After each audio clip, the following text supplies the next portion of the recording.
ಯೋಗೀಶ್ವರ ಬ್ರಹ್ಮಶ್ರೀ ಪಿತಾಮಹ ಡಾಕ್ಟರ್ ಸುಭಾಷ್ ಪತ್ರಿಜಿ ಅವರಿಗೆ ವಂದಿಸುತ್ತ, ಸ್ವರ್ಣಮಾಲಾ ಪತ್ರಿಜಿ ಅಮ್ಮನವರಿಗೆ ವಂದಿಸುತ್ತ, ಬ್ರಹ್ಮಶ್ರೀಧರ ತೀವ್ರ ರಾಘವರಾವ್ ಅವರಿಗೆ ವಂದಿಸುತ್ತ, PSS ಮೂವ್ಮೆಂಟ್ನ ಎಲ್ಲ ಪಿರಮಿಡ್ ಮಾಸ್ಟರ್ಗಳಿಗೆ ವಂದಿಸುತ್ತ, ಪರಬ್ರಹ್ಮ ಭಗವಂತನಿಗೆ ವಂದಿಸುತ್ತಾ, ಲೋಕ ಕಲ್ಯಾಣಾರ್ಥವಾಗಿ ಅಂತ ನಡೀತಾ ಇರುವ ನಮ್ಮ ಈ ಧ್ಯಾನ ವಿಜ್ಞಾನ ಯಜ್ಞದಲ್ಲಿ ಭಾಗವಹಿಸಿದಂಥ ಎಲ್ಲ ಧ್ಯಾನ ಯೋಗಿ ಬಂಧುಗಳಿಗೆ ವಂದಿಸುತ್ತಾ, ಇವತ್ತಿನ ನಮ್ಮ ಈ ಧ್ಯಾನ ಜ್ಞಾನ ಯಜ್ಞದಲ್ಲಿ ನಾವು ಮುಂದುವರೆಯೋಣ ಅಂತ ಹೇಳ್ತಾ, ನಾವು ಆತ್ಮಜ್ಞಾನದ ಚಿಂತನೆಯನ್ನು ಮಾಡ್ತಾ ಇದ್ವಿ. ಅದರಲ್ಲಿ ಮರಣಿಸುವ ಮುಂಚೆಯೇ ಮರಣಿಸಬೇಕು, ಮರಣಿಸುವ ಮುಂಚೆಯೇ ಮರಣಿಸಬೇಕು ಅಂದ್ರೆ ಸತ್ತ ನಂತರ ಏನಾಗ್ತದೆ ಅನ್ನೋದನ್ನ ಜೀವಂತ ಇರುವಾಗಲೇನೆ ಒಮ್ಮೆ ಸತ್ತು ನೋಡಿ, ಡೆಮೋ ನೋಡಿ ಬರ್ಬೇಕು ಏನಾಗ್ತದೆ ಅನ್ನೋದನ್ನ. ಯಾಕೆಂದ್ರೆ ಅವಾಗಲೇ ಅಲ್ವಾ ನಮಗೆ ಗೊತ್ತಾಗೋದು ಈಗ ಏನ್ ಮಾಡ್ಬೇಕು, ಈಗ ನಾವು ಮಾಡಬೇಕಾದದ್ದು ಎಷ್ಟು ಪ್ರಮುಖವಾದದ್ದು, ಎಷ್ಟು ಮುಖ್ಯ ಇದೆ ಅಂತ ನಮಗೆ ಅರ್ಥ ಆಗಬೇಕು. ಅಂದ್ರೆ ಒಂದು ಸಾರಿ ನಾವು ಮುಂದಕ್ಕೆ ಹೋಗಿ ವಾಪಸ್ ಬರಬೇಕು. ಮುಂದೆ ಆಗುವುದನ್ನ ಒಂದ್ಸಾರಿ ಮುಂದೆ ನೋಡ್ಕೊಂಡು ವಾಪಸ್ ಬರಬೇಕಾಗಿದೆ. ನಮಗೆಲ್ಲ ಗೊತ್ತಾಯ್ತು, ನಾವು ಎಷ್ಟೋ ಜನ್ಮಗಳಿಂದ ಜನರ ಲೋಕದವರೆಗೂ ಹೋಗಿ ಮತ್ತೆ ವಾಪಸ್ ಬರ್ತಾ ಇದ್ದೇವೆ. ಒಟ್ಟು 7 ಲೋಕಗಳಿದ್ದಾವಲ್ವಾ. ಇಲ್ಲಿಂದ ನಾವು 3 ಲೋಕ ಇರ್ತೇವೆ ಅಲ್ವಾ. ಒಂದನೇದು ಭೂಲೋಕ, ಎರಡನೇದು ಭುವರ್ಲೋಕ, ಮೂರನೇದು ಸುವರ್ಲೋಕ, ನಾಲ್ಕನೇದು ಜನರ್ಲೋಕ, ಐದನೇದು ಯಾವುದು ಮಹಾಲೋಕ, ಆರನೇದು ತಪೋಲೋಕ, ಏಳನೇದು ಸತ್ಯಲೋಕ. ಆದರೆ ನಾವೆಲ್ಲರೂ ಜನ್ಮಗಳನ್ನ ತಗೊಳ್ತಾನೆ ಇದ್ದೇವೆ. ಸುಮಾರು 300-350 ಜನ್ಮಗಳು ಕಳೆದಿರೂ ಜನರ ಲೋಕವನ್ನೇ ದಾಟ್ತಾ ಇಲ್ಲ. ಕಾರಣ ಏನು ಅಂದ್ರೆ, ಒಂದು ಪಾಪ ಮಾಡಿ ಲೋಕದವರೆಗೂ ಹೋಗ್ತಾನೆ, ಮತ್ತೆ ವಾಪಸ್ ಭೂಮಿಗೆ ಬರ್ತಾನೆ. ಇಲ್ಲ ಪುಣ್ಯ ಮಾಡ್ತಾನೆ, ಸುವರ್ಲೋಕದವರೆಗೂ ಹೋಗ್ತಾನೆ, ಅಂದ್ರೆ 3ನೇ ಲೋಕ, ಮತ್ತೆ ಭೂಮಿಗೆ ವಾಪಸ್ ಬರ್ತಾನೆ ಇದ್ದಾನೆ. ಆದರೆ ಜನರ ಲೋಕವನ್ನೇ ದಾಟ್ತಾ ಇಲ್ಲ. ಹಾಗಾದ್ರೆ ಜನರ ಲೋಕವನ್ನ ದಾಟಬೇಕು ಅಂದ್ರೆ ಏನ್ ಮಾಡ್ಬೇಕು ಅದು ತಿಳ್ಕೊಳ್ಬೇಕಲ್ಲ. ಜನರ ಲೋಕವನ್ನು ದಾಟಬೇಕು ಅಂತ ನಾವೇನು ಹೇಳ್ತಾ ಇದ್ದೀವಿ, ಆದ್ರೆ ಜನರ ಲೋಕವನ್ನ ದಾಟಬೇಕು ಅಂದ್ರೆ ಏನ್ ಮಾಡ್ಬೇಕು, ಆ ಕರ್ಮಗಳನ್ನ ನಾವು ಈಗ ಏನ್ ಮಾಡ್ಬೇಕು ಅನ್ನೋದನ್ನ ಸ್ವಲ್ಪ ವಿಸ್ತಾರವಾಗಿ ಆಳವಾಗಿ ತಿಳ್ಕೊಳ್ತಾ ಹೋಗೋಣ. ಯಾವಾಗ ನಾವು ಜನರ ಲೋಕಕ್ಕೆ ಹೋಗ್ತೀವೋ, ಜನರ ಲೋಕವನ್ನು ತಲುಪಿದವರಿಗೆ ಅಲ್ಲಿ ಕೌನ್ಸಿಲಿಂಗ್ಗಳು ನಡೀತದೆ. ಕೌನ್ಸಿಲಿಂಗ್ ನಡೆಯೋದು ಅಂದ್ರೆ, ಮೇಲೆ ಗುರುಗಳು ಹೇಗೆ ಕೂರಿಸ್ಕೊಂಡು ಶಿಷ್ಯಂದ್ರಿಗೆ ಹೇಳ್ತಾರೋ ಹಾಗೆ ಉನ್ನತ ಲೋಕದಲ್ಲಿರುವಂತಹವರು, ಅಂದ್ರೆ ತಪೋಲೋಕದಲ್ಲಿರುವವರು, ಸತ್ಯಲೋಕದಲ್ಲಿರುವಂತಹವರು ಮಾಸ್ಟರ್ಸ್ ಬಂದು ಇವರಿಗೆ ಕೌನ್ಸಿಲಿಂಗ್ ಮಾಡ್ತಾರೆ. ಕೌನ್ಸಿಲಿಂಗ್ ಅಂದ್ರೆ ತಿಳಿ ಹೇಳ್ತಾರೆ, ಏನ್ ಮಾಡಬೇಕು, ಏನ್ ಮಾಡಬಾರ್ದು, ನೀವೇನ್ ಮಿಸ್ಟೇಕ್ ಮಾಡ್ತಾ ಇದ್ದೀರಿ ಅನ್ನೋದರ ಬಗ್ಗೆ ಸಂಪೂರ್ಣವಾಗಿ ಅವರಿಗೆ ತಿಳುವಳಿಕೆಯನ್ನು ಮೂಡಿಸ್ತಾರೆ. ಆ ಕೌನ್ಸಿಲಿಂಗ್ಗಳು ನಡೆಯುವಾಗ ಅವರಿಗೆಲ್ಲ ಅರ್ಥ ಆಗ್ತದೆ, ಚೆನ್ನಾಗಿ ಅರ್ಥ ಆಗ್ತದೆ. ಹೌದಲ್ವಾ, ನಾವು ಭೂಮಿ ಮೇಲೆ ಏನಕ್ಕಾಗಿ ಹೋದಿವಿ ಅದನ್ನ ನಾವು ಮಾಡ್ಲೇ ಇಲ್ವಲ್ಲ. ಯಾಕೆಂದ್ರೆ ಅಲ್ಲಿ ಮನಸ್ಸು ಇರೋದಿಲ್ಲ, ಅಲ್ಲಿ ಲಾಜಿಕ್ ಮೈಂಡ್ ಸೆಟ್ ಇರೋದಿಲ್ಲ. ಹೇಳಿದ್ದನ್ನ ತಿಳ್ಕೊಳ್ಳುವುದು ಒಂದೇ ಗೊತ್ತಿರ್ತದೆ. ಆಗ ಅದಕ್ಕೆ ಅನ್ನಿಸ್ತದೆ, ಆ ಆತ್ಮಗಳಿಗೆಲ್ಲ ಗೊತ್ತಾಗ್ತದೆ, ಅರ್ಥ ಆಗ್ತದೆ ಅವ್ರು ಹೇಳಿದ್ದು. ಆಗ ಕೌನ್ಸಿಲಿಂಗ್ಗಳು ಮಾಡುವ ಮಾಸ್ಟರ್ಸ್ ಮೇಲೆ ಉನ್ನತ ಲೋಕದವರಾಗಿರ್ತಾರೆ, ಅವರು ಸಾಮಾನ್ಯದವರಲ್ಲ. ಹಾಗಾಗಿ ಸತ್ಯಲೋಕದಲ್ಲಿಂದ ಬಂದಂಥವ್ರು, ತಪೋಲೋಕದಿಂದ ಬಂದಂಥವ್ರು, ಇಂತಹವರು ಮಾಸ್ಟರ್ಸ್ ಅವ್ರು ಬಂದು ಅವರಿಗೆ ಎಲ್ಲವನ್ನ ತಿಳಿ ಹೇಳ್ತಾರೆ. ಮಕ್ಕಳಿಗೆ, ಸಣ್ಣ ಮಕ್ಕಳಿಗೆ ತಿಳಿ ಹೇಳಿದಾಗ ಹೇಳ್ತಾರೆ, ನೀವು ಭೂಮಿಯ ಮೇಲೆ ಹೋಗಿ ಯಾವಾಗಲೂ ಏನು ಮಾಡಬೇಕಿತ್ತು ಅದನ್ನ ಮಾಡುವುದನ್ನು ಬಿಟ್ಟು ನೀವೇನು ಮಾಡಿದಿರಿ ಅಂದ್ರೆ ಕೋಳಿಗಳನ್ನ ತಿನ್ನುವುದು, ಮೇಕೆಗಳನ್ನ ತಿನ್ನುವುದು, ಹಂದಿಗಳನ್ನೇ ತಿನ್ನುವುದು. ಅಂದ್ರೆ ನಿಮ್ಮ ಆತ್ಮದ ಮೇಲೆ ನೀವು ದೃಷ್ಟಿಯನ್ನ ಬಿಟ್ಟು ಉಣ್ಣೋದು, ತಿನ್ನೋದು, ಕುಡಿಯೋದು, ಇದರ ಮೇಲೆಯೇ ನಿಮ್ಮ ದೃಷ್ಟಿ ಇಟ್ಟು ನಿಮ್ಮ ಸಮಯವನ್ನು ವ್ಯರ್ಥ ಮಾಡಿದರೆ ಹೊರತು ನಿಮ್ಮ ಆತ್ಮದ ಚಿಂತನೆ, ಆತ್ಮದ ಉನ್ನತಿಗಾಗಿ ಅಂತ ಏನಾದರೂ ಚಿಂತನೆ ಮಾಡಿದಿರಾ? ಇಲ್ಲವಲ್ಲ ಅಂತ ಹೇಳಿ ಅವರ ತಪ್ಪನ್ನ ಅವರಿಗೆ ಮನವರಿಕೆ ಮಾಡುವ ಪ್ರಯತ್ನ ಮಾಡ್ತಾರೆ. ಭೂಮಿಯ ಮೇಲೆ ಇದ್ದಷ್ಟು ಸಮಯ ದೇಹವೇ ನಾನು ಅಂತ ಭಾವಿಸಿದ್ರು. ನೀವು ಯಾವತ್ತೂ ನಾನು ದೇಹ ಅಲ್ಲ, ಆತ್ಮ ಅನ್ನುವ ಭಾವ ನಿನಗೆ ಬರಲೇ ಇಲ್ಲಲ್ಲ. ಎಷ್ಟು ಜನ ಹೇಳಿದ್ರು, ಹೇಳ್ಕೊಂತ ಓಡಾಡಿದೆ ಹೊರತು ಅದನ್ನ ಅನುಭವಕ್ಕೆ ತಂದುಕೊಳ್ಳೇ ಇಲ್ಲ ನೀನು. ಆದ್ರೆ ನೀನು ಈಗ ದೇಹ ದೇಹ ಅಂತ ನೀನು ಭಾವಿಸಿದೆ ಅಲ್ವಾ, ಆ ದೇಹ ಸುಖಕ್ಕಾಗಿ ಅಂತ ನೀನು ಏನೆಲ್ಲ ನಿನ್ನ ಇಡೀ ಜೀವನವನ್ನು ಕಳೆದಿಯೋ ಅದೆಲ್ಲ ನಿನ್ನ ವ್ಯರ್ಥವಾಗಿ ಹೋಯಿತು. ನಿನಗೇನು ಬರ್ಲಿಲ್ಲ ಲಾಭಕ್ಕೆ, ನಿನ್ನ ಲಾಭಕ್ಕೆ ಏನೂ ಬರ್ಲಿಲ್ಲ ಅಲ್ವಾ. ಹಾಗೆ ಇರುವುದು ಆತ್ಮ ಅಲ್ಲ, ಆತ್ಮಕ್ಕಾಗಿಯೇ ಆತ್ಮವಾಗಿ ಈ ಲೋಕಕ್ಕೆ ಬಂದಿದ್ದೀಯಲ್ವಾ? ಅಂದ್ರೆ ನೀನು ಆತ್ಮವೇ ಹೊರತು ದೇಹ ಅಲ್ಲ. ದೇಹದಿಂದ ಬಂದಿದ್ದೀಯಾ? ಇಲ್ಲ, ಆತ್ಮದಿಂದಲೇ ಬಂದಿದ್ದೀಯ. ಹಾಗಿರುವಾಗ ನಾವು ಏನ್ ಮಾಡ್ಬೇಕು? ಒಮ್ಮೆಯಾದರೂ ಆಲೋಚಿಸಬೇಕು. ನಾನು ದೇಹ ಅಲ್ಲ, ಆತ್ಮ. ನಾನು ದೇಹವೇ ಅಲ್ಲದಿರುವಾಗ ಈ ದೇಹದ ಮೇಲಿನ ಮೋಹ ಮಾಯೆಗಳು ಯಾಕೆ? ದೇಹದ ಮೇಲಿನ ಅಟ್ಯಾಚ್ಮೆಂಟ್ಗಳು ಯಾಕೆ? ದೇಹಕ್ಕೆ ಸಂಬಂಧಿಸಿದಂತಹ ಸಂಬಂಧಗಳ ಮೇಲೆ ಅತಿಯಾದ ವ್ಯಾಮೋಹ ಯಾಕೆ? ಮತ್ತೆ ನನ್ನ ಆತ್ಮದ ಉನ್ನತಿ ನನ್ನ ಪ್ರಥಮ ಆದ್ಯತೆಯಾಗಿರ್ಬೇಕು ಅಂತ ಹೇಳಿ ಅವರು ತಿಳಿ ಹೇಳ್ತಾರೆ. ಆ ಮಾಸ್ಟರ್ಸ್ ಇನ್ನೂ ಹೇಳ್ತಾರೆ ಏನು ಅಂದ್ರೆ, ನೀನು ಈಗ ಎಷ್ಟೋ ಜನ್ಮಗಳನ್ನ ಎತ್ತಿ ಬಂದ್ಬಿಟ್ಟಿದೀಯಪ್ಪ. ಹಲವಾರು ಜನ್ಮಗಳಿಂದ ನೀನ್ ಏನ್ ಮಾಡ್ತಾ ಇದ್ದೀಯಾ? ನಾವಿಲ್ಲಿ ಪ್ರತಿ ಸಾರಿ ನೀನು ಇಲ್ಲಿ ಬಂದಾಗಲೂ ನಾವ್ ಇದನ್ನೇ ಹೇಳ್ತೀವಿ. ನೀನು ಮತ್ತು ಭೂಮಿ ಮೇಲೆ ಹೋಗಿ ನೀ ಹಿಂದೆ ಏನ್ ಮಾಡಿದ್ಯೋ ಅದೇ ತಪ್ಪನ್ನ ಮಾಡ್ತಾನೆ ಇದ್ದೀಯಾ. ಇಲ್ಲಿಗೆ ಬರ್ತಾ ಇದ್ದೀಯಾ, ಮತ್ತೆ ವಾಪಸ್ ಹೋಗ್ತೀಯಾ. ಇಲ್ಲಿ ನಾವು, ಇಲ್ಲ ನನಗೆ ಈ ಸರಿ ಜನ್ಮ ಕೊಡಿ, ನಾನು ಈ ಸರಿ ಭೂಮಿ ಮೇಲೆ ಹೋಗಿ ಸಾಧನೆ ಮಾಡಿ ಮತ್ತೆ ನಾನು ಉನ್ನತ ಲೋಕಗಳಿಗೆ, ಮೇಲಿನ ಲೋಕಕ್ಕೆ ಹೋಗ್ತೀನಿ ಅಂತ ನೀನು ಇಲ್ಲಿ ಹೇಳ್ತೀಯಾ. ಭೂಮಿಗೆ ಹೋದ್ಮೇಲೆ ಮತ್ತು ನೀನು ಹೇಗೆ ಹಿಂದಿನ ಜನ್ಮಗಳನ್ನ ಕಳೆದಿಯೋ ಹಾಗೆ ಕಳೀತಾ ಇದ್ದಿ. ಎಷ್ಟೋ ಜನ್ಮಗಳು ಕಳೆದು ಹೋಯ್ತು. ಈಗ ಸಹಸ್ರ ಸಹಸ್ರ ವರ್ಷಗಳು, ಎಷ್ಟೋ ನೂರಾರು ಯುಗಗಳು ಕಳೆದು ಹೋಯ್ತು. ಆ ಎಷ್ಟೆಲ್ಲ ಯುಗಗಳಿಂದಲೂ ನೀನು ಸುಮ್ಮನೆ ಹುಟ್ಟಿ ಇದೇ ನಿಂದಾಗಿಬಿಟ್ಟಿದೆ. ಯಾಕೆ? ನೀನು ಆತ್ಮ ಅಂತ ಜೀವಿಸ್ತಾ ಇಲ್ಲ, ಆತ್ಮದ ಉನ್ನತಿಗಾಗಿ ಅಂತ ಏನು ಮಾಡ್ತಾ ಇಲ್ಲ. ಈ ಲೋಕಕ್ಕಿಂತ ಮೇಲೆ ಇನ್ನೂ ಅತ್ಯಂತ ಉನ್ನತ ಲೋಕಗಳಿದ್ದಾವೆ. ನಾವೆಲ್ಲ ಇದ್ದೀವಲ್ವಾ ಸತ್ಯಲೋಕದಲ್ಲಿ, ತಪೋಲೋಕದಲ್ಲಿ. ಅಂತಹ ಲೋಕಗಳನ್ನ ಹೋಗಿ ನೀವು ಸೇರ್ಕೊಳ್ಬೇಕು. ಮತ್ತು ಈ ಬರೀ ಸ್ವರ್ಗ ನರಕ ಇದರಲ್ಲೇ ಎದ್ದು ಒದ್ದಾಡಬಾರ್ದು. ಆ ಲೋಕಗಳಿಂದ ನಾವೆಲ್ಲ ಬಂದಿದ್ದೇವೆ. ನಾವು ನಿಮಗೆ ಇಷ್ಟೊಂದು ಬೋಧಿಸ್ತಾ ಇದ್ದೇವೆ ಅಂದ್ರೆ ನಾವು ಆ ಸ್ಥಿತಿಗೆ ಹೋಗಿದ್ದೇವೆ. ನಾವು ಬಹಳಷ್ಟು ಜ್ಞಾನವನ್ನು ಸಂಪಾದನೆ ಮಾಡಿದ್ದೇವೆ. ಎಲ್ಲಿ ಜ್ಞಾನ ಸಂಪಾದನೆ ಮಾಡಿದ್ವಿ? ಭೂಮಿಯ ಮೇಲೆ ಇದ್ದಾಗ. ಭೂಮಿಯ ಮೇಲೆ ಹೋಗಿ ಅಲ್ಲಿ ಸಾಧನೆಯನ್ನು ಮಾಡಿದ್ವಿ, ಜ್ಞಾನವನ್ನು ಸಂಪಾದನೆ ಮಾಡಿದ್ವಿ, ಮಹಾ ಮಹಾ ಕಾರ್ಯಗಳನ್ನ, ಸ- ಯಜ್ಞಗಳನ್ನ ಮಾಡಿದ್ವಿ. ಎಷ್ಟೋ ಜನರನ್ನ ಸನ್ಮಾರ್ಗಕ್ಕೆ, ಆತ್ಮದ ಉನ್ನತಿಯ ಸಹಾಯ ಮಾಡುವಂತಹ ಸನ್ಮಾರ್ಗದ ಕೆಲಸಗಳನ್ನು ಮಾಡಿದ್ವಿ. ಅದಕ್ಕಾಗಿ ನಮಗೆ ಈಗ ಉನ್ನತ ಲೋಕಗಳು ಪ್ರಾಪ್ತಿಯಾಗಿದ್ದಾವೆ. ನಾವು ಮೇಲಿನ ಲೋಕಗಳಲ್ಲಿದ್ದೇವೆ. ನೀವು ಕೂಡ ಹಾಗೆ ಆಗಬೇಕು. ಆ ಮೇಲಿನ ಲೋಕದ ಬಗ್ಗೆ ನಿನಗೆ ಇನ್ನೂ ಗೊತ್ತಿಲ್ಲ. ನೀವು ಇದನ್ನೇ ಪರಮ ಸುಖ ಅಂತ ತಿಳ್ಕೊಂಡಿದೀಯ. ಭೂಮಿ ಮೇಲೆ ಹೋದಾಗ ಏನೋ ಅಲ್ಪ ಸ್ವಲ್ಪ ಸಣ್ಣ ಪುಟ್ಟ ಸುಖಗಳು ಸಿಗ್ತದೆ, ಅಯ್ಯೋ ಅದೇ ನನ್ನ ಪರಮ ಸುಖ ಅಂತ ಬದುಕ್ತಾ ಇದ್ದೀವಿ. ಅಟ್ಲೇ ಕೊನೆಗೆ ಸ್ವರ್ಗಕ್ಕೆ ಹೋದಾಗ ಏನೋ ಒಳ್ಳೆ ಕೆಲಸ ಮಾಡಿದೆ, ಸ್ವರ್ಗ ಸಿಕ್ತು. ಆ ಸ್ವರ್ಗದಲ್ಲೂ ಏನೋ ಸುಖಗಳನ್ನು ಅನುಭವಿಸಿದೆ, ಅದೇ ಭಾರಿಯ ಸುಖ ಅಂತ ತಿಳ್ಕೊಂಡಿದ್ದೀಯ. ಅದಲ್ಲ, ನಿಜವಾದ ಸುಖ ಇರುವುದು ಇಲ್ಲಿ ಸತ್ಯಲೋಕದಲ್ಲಿ, ಮೇಲಿನ ಲೋಕಗಳಲ್ಲಿ. ಅದನ್ನ ನೀನು ಪಡ್ಕೊಳ್ಬೇಕು. ಉನ್ನತವಾದ ಲೋಕಗಳಿಗೆ ತಲುಪುವ ಪ್ರಯತ್ನ ಮಾಡ್ಬೇಕಪ್ಪ. ಪ್ರಯತ್ನ ಮಾಡದೇ ಇದ್ರೆ ಸುಮ್ಮನೆ ಜನ್ಮಗಳು ಕಳೀತಾ ಇರ್ತವೆ ಹೊರತು ಈ ಜಂಜಾಟ ಅನ್ನೋದು ಕಳೆದು ಹೋಗುವುದಿಲ್ಲ. ಹಾಗಾಗಿ ಇಲ್ಲಿಗೆ ನೀನು ಇದೇ ಮೊದಲನೇ ಸಾರಿ ಬಂದಿದ್ದಲ್ಲ, ಹಲವಾರು ಜನ್ಮಗಳನ್ನ ತಗೊಂತಾ ಇದ್ದೀಯಾ, ಬರ್ತಾನೆ ಇದ್ದೀಯಾ. ನೀನು ಲೋಕಕ್ಕೆ ಹೋಗ್ತಾ ಇದ್ದೀಯ, ಮತ್ತೆ ಅದೇ ರೀತಿ ಹಿಂತಿರುಗಿ ಬರ್ತಾನೆ ಇದ್ದೀಯ. ಆದ್ರೆ ನೀನು ಹೋಗೋದು ಬರೋದು ಇದರಿಂದ ಏನಾದ್ರೂ ಪ್ರಯೋಜನ ಇದೆಯಾ? ಏನೂ ಇಲ್ಲ, ಏನು ಬದಲಾವಣೆ ಆಗ್ತಾ ಇಲ್ಲ. ಹಾಗಾಗಿ ನೀನು ಇನ್ನೂ ಉನ್ನತ ಸ್ಥಿತಿಗೆ ಸೇರಬೇಕು, ಶ್ರೇಷ್ಠವಾಗಿ ಬೆಳಿಬೇಕು, ಶ್ರೇಷ್ಠ ವ್ಯಕ್ತಿ ಆಗಬೇಕು, ಉನ್ನತ ಆತ್ಮವಾಗಬೇಕು, ಪರಮಾತ್ಮ ಆಗಬೇಕು. ಹಾಗೆ ಈಗ ನೀನಿರುವ ಈ ಜನಾಲೋಕಕ್ಕಿಂತ ಉನ್ನತ ಲೋಕಗಳಿಗೆ ತಲುಪುವ ಪ್ರಯತ್ನ ಮಾಡ್ಬೇಕಪ್ಪ. ಹೋಗಿ ಆ ಪ್ರಯತ್ನ ಮಾಡಿ ಭೂಮಿ ಮೇಲೆ. ಇನ್ನಾದ್ರೂ ಅರ್ಥ ಮಾಡ್ಕೊಳ್ಳಿ, ಮಾಯೆಯಲ್ಲಿ ಮುಳುಗಬೇಡಿ. ಇಂಥ ನೂರಾರು ಜನ್ಮಗಳು ಮಾಯೆಯಲ್ಲಿ ಕಳೆದು ಹೋಯ್ತು.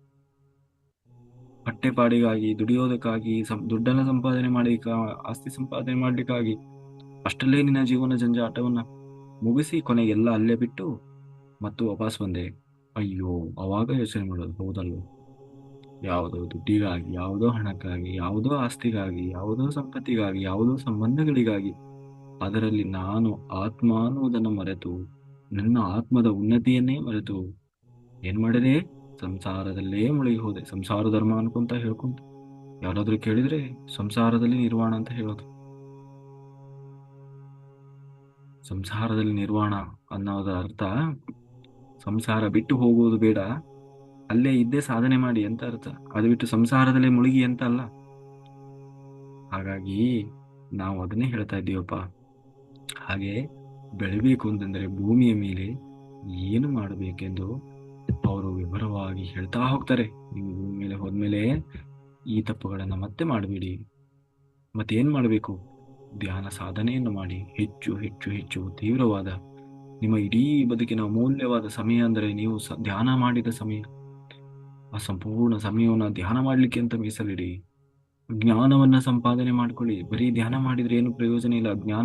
ಆತ್ಮ ಜ್ಞಾನವನ್ನು ಸಂಪಾದನೆ ಮಾಡ್ಕೊಳ್ಳಿ ಅಂತ ಹೇಳಿ ಸೇವೆ ಮಾಡಿ, ಸಜ್ಜನರ ಸಾಂಗತ್ಯವನ್ನು ಮಾಡಿ, ಹೀಗೆ ತಾವು ಸನ್ಮಾರ್ಗದಲ್ಲಿ ಇರಬೇಕು ಅಂತೇಳಿ ಇನ್ನೂ ಇವತ್ತು ನಾವೆಲ್ಲ ಹೇಳ್ತಾ ಇದ್ದೀವಲ್ಲ, ಅದನ್ನೆಲ್ಲ ಕೂರಿಸ್ಕೊಂಡು ಅವ್ರಿಗೆ ಹೇಳ್ತಾರೆ ಹೇಳ್ತಾರೆ ಹೇಳ್ತಾರೆ.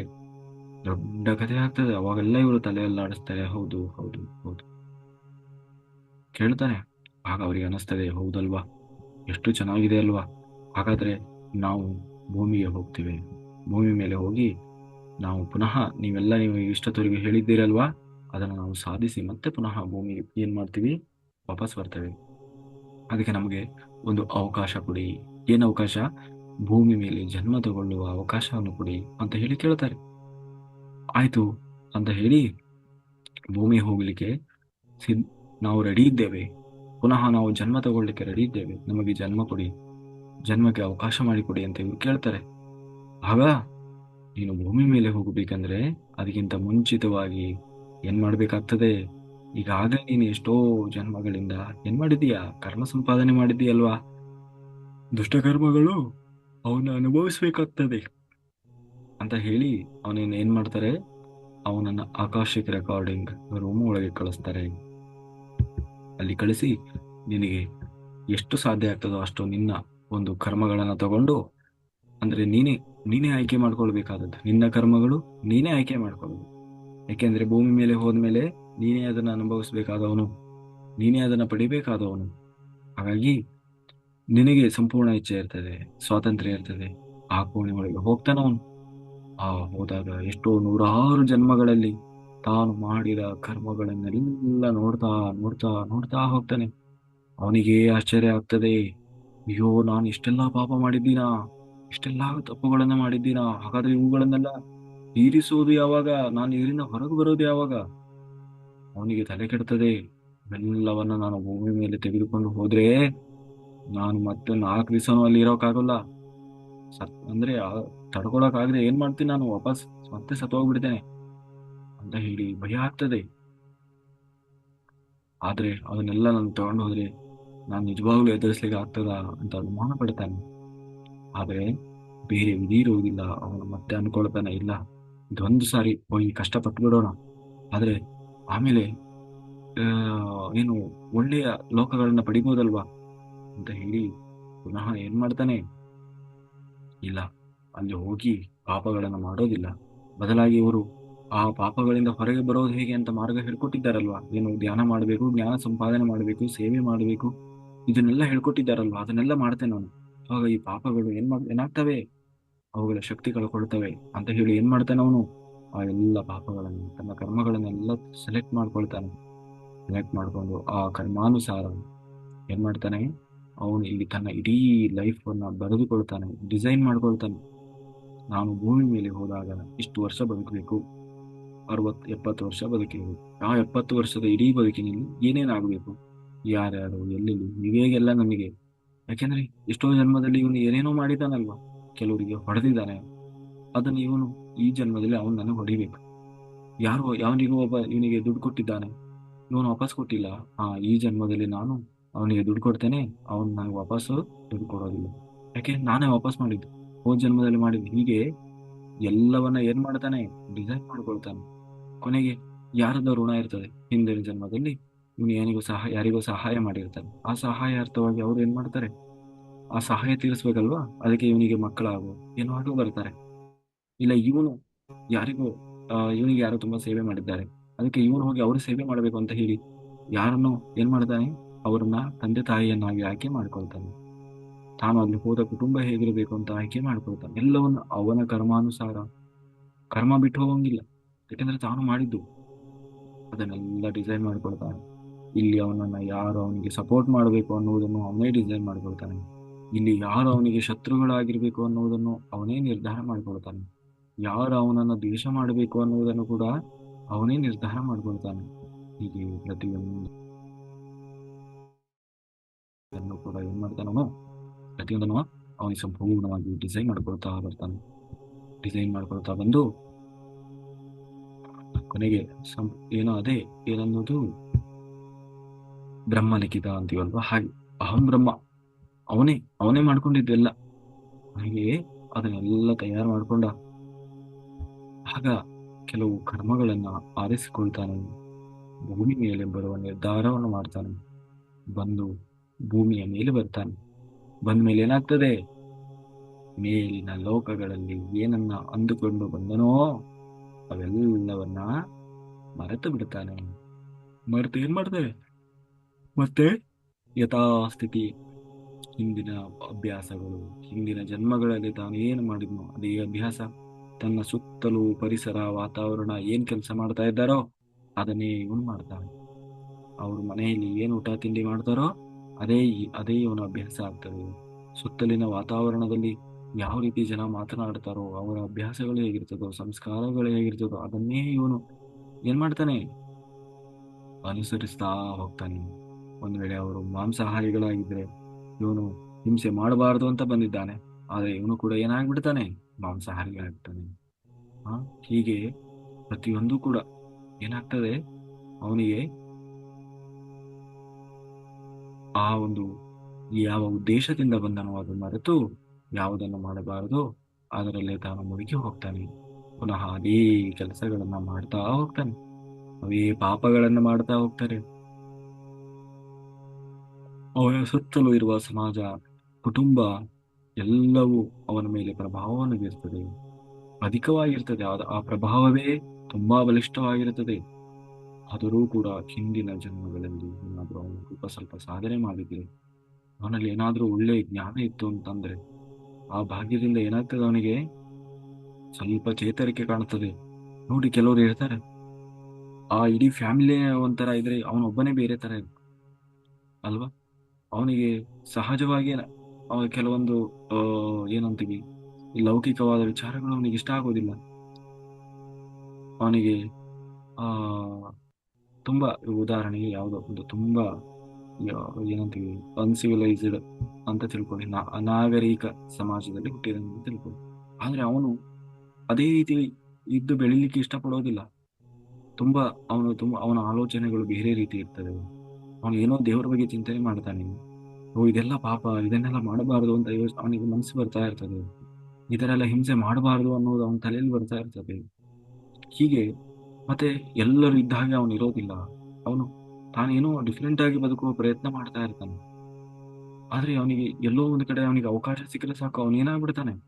ಇವಾಗ ನೋಡಿ, ಎಷ್ಟೋ ಜನ ಧ್ಯಾನಿಗಳದ ಕತೆ ಅದೇ ಅಲ್ವಾ. ಅವರೆಲ್ಲ ಇವನನ್ನು ವಿಚಿತ್ರವಾಗಿ ನೋಡ್ತಾ ಇರ್ತಾನೆ. ಇವನೇನು ಅನ್ಯಗ್ರಹದಿಂದ ಬಂದಿದ್ದ, ಅನ್ಯಗ್ರಹ ಜೀವಿ ಏನೋ ಅಂತ ಹೇಳಿ ಅವ್ರು ಇವನನ್ನು ವಿಚಿತ್ರವಾಗಿ ನೋಡ್ತಾ ಇರ್ತಾರೆ. ನಾವೆಲ್ಲ ಹಿಂಗಿದ್ರೆ ಇವನೇನು ಏನೇನೋ ಮಾಡ್ತಾ ಇದ್ದಾನೆ, ಹ ಏನಾದ್ರೂ ಆಗಿಬಿಡುತ್ತಾ ಮಾನಸಿಕವಾಗಿ ಅಂತ ಹೇಳಿ ಅವನನ್ನು ಮಾನಸಿಕ ಅನ್ಕೊಂಡ್ ಬಿಡ್ತಾರೆ ಇವರು. ಯಾರೋ ಇವನ ಬ್ರೈನ್ ವಾಶ್ ಮಾಡಿದ್ದಾರೆ ಅನ್ಕೊಂಡ್ ಬಿಡ್ತಾನೆ. ಹಾಗಲ್ಲ, ಅವನ ನಿಜವಾದ ಸ್ವಭಾವ ಅದು. ಅದು ಜಾಗೃತ ಆಗ್ತಾ ಇದೆ. ಅದು ಇದನ್ನು ಒಪ್ಕೊಳಕ್ ಆಗ್ತಾ ಇಲ್ಲ. ಅವನ ಪ್ರಣಾಳಿಕೆ ಅದು. ಅದು ಆತ್ಮ ಎಚ್ಚರಿಸ್ತಾ ಇದೆ, ಜಾಗೃತಗೊಳಿಸ್ತಾ ಇದೆ. ಹಾಗೆ ಏನಾಗ್ತದೆ, ಪ್ರಭಾವಕ್ಕೆ ಒಳಗಾಗಿ ಏನಾಗ್ತಾನೆ, ಎಲ್ಲವನ್ನ ಮರೆತು ಬಿಡ್ತಾನೆ. ಅದೇ ಮಾಯೆ ಅವರೆಲ್ಲರನ್ನು ನೋಡ್ತಾ ಅವರಂತೆ ವರ್ತಿಸ್ತಾ ಇರ್ತಾನೆ. ತಪ್ಪುಗಳನ್ನ ಪಾಪಗಳನ್ನ ಮಾಡ್ತಾ ಇರ್ತಾನೆ. ಜೀವ ಹಿಂಸೆಯನ್ನು ಮಾಡ್ತಾನೆ, ಮಾಂಸವನ್ನು ಸೇವಿಸ್ತಾನೆ. ಅಷ್ಟೇ ಅಲ್ಲ, ಈ ದೇಹವೇ ನಾನು ಅಂತ ಬದುಕ್ತಾನೆ.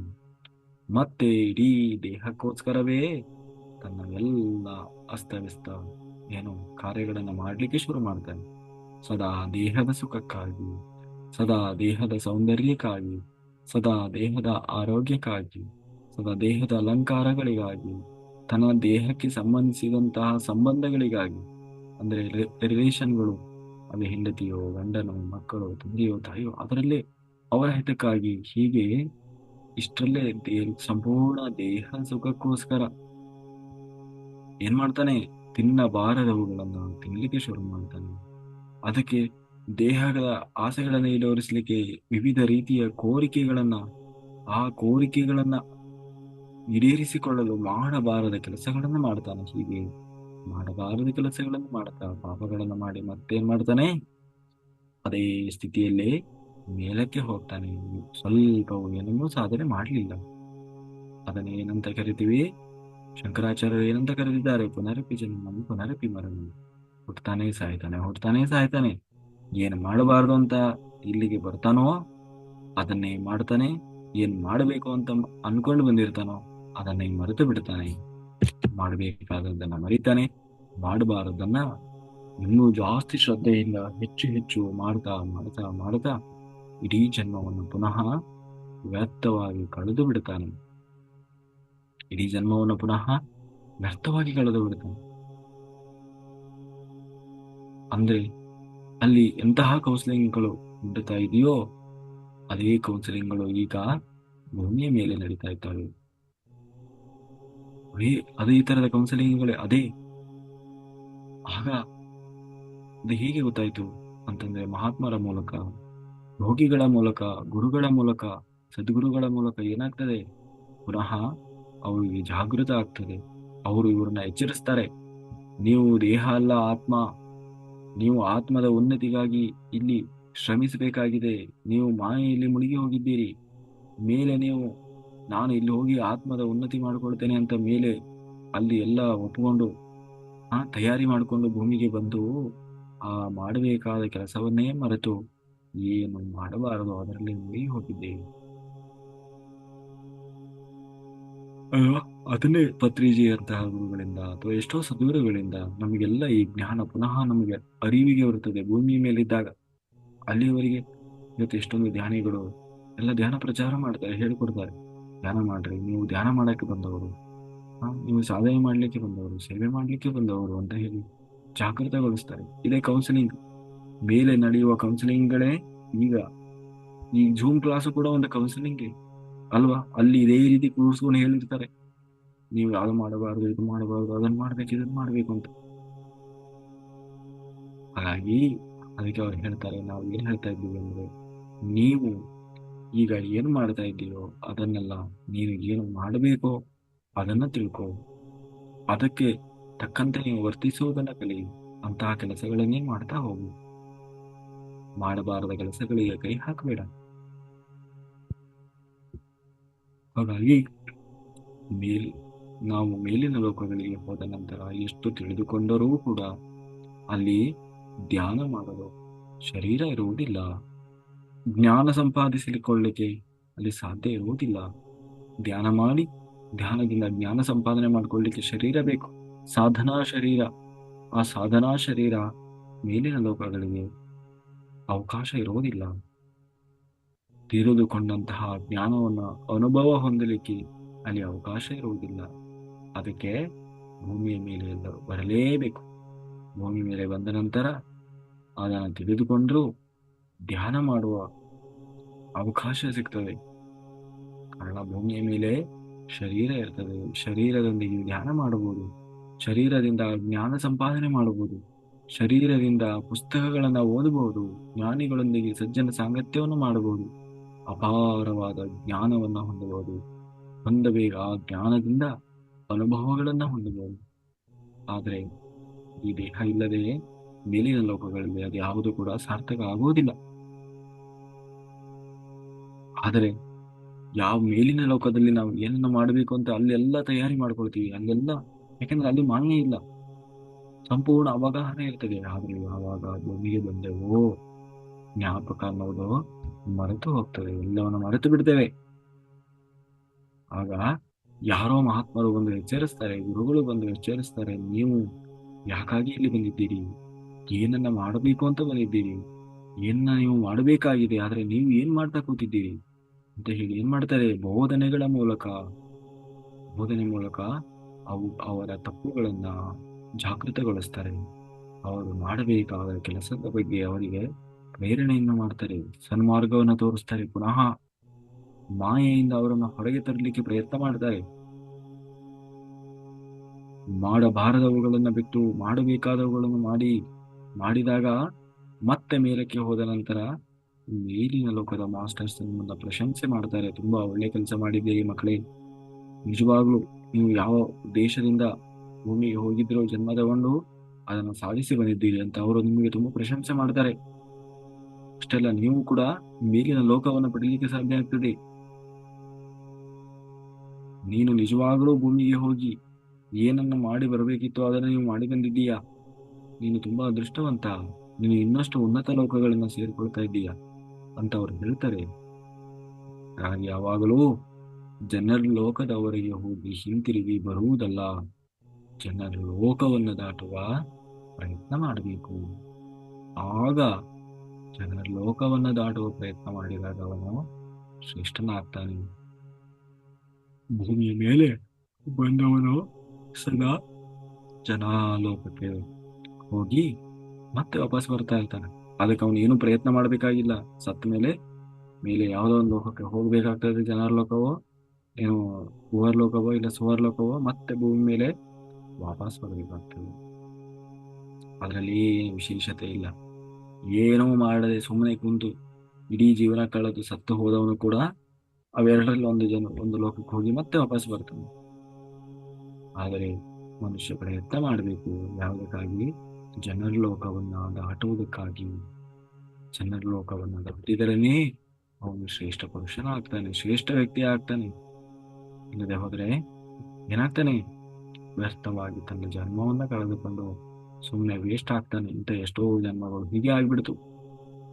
ನಾವು ಸ್ತ್ರೀಯರಾದರೂ ಪುರುಷರಾದರೂ, ಹಣವಿದ್ದರೂ ಸರಿ ಇಲ್ಲದೇ ಇದ್ರೂ ಸರಿ, ಯಾವ ಕುಲ ಜಾತಿ ಲಿಂಗ ಧರ್ಮ ಮತ ಯಾವಾದರೂ ಸರಿ, ಯಾವುದನ್ನು ಅಂಟಿಸಿಕೊಳ್ಳಬಾರದು. ಒಂದೇ ಹಿಡ್ಕೊಳ್ಬೇಕು. ಯಾವುದು? ಅದೆಲ್ಲ ದೇಹಕ್ಕೆ ಸಂಬಂಧಪಟ್ಟದ್ದು.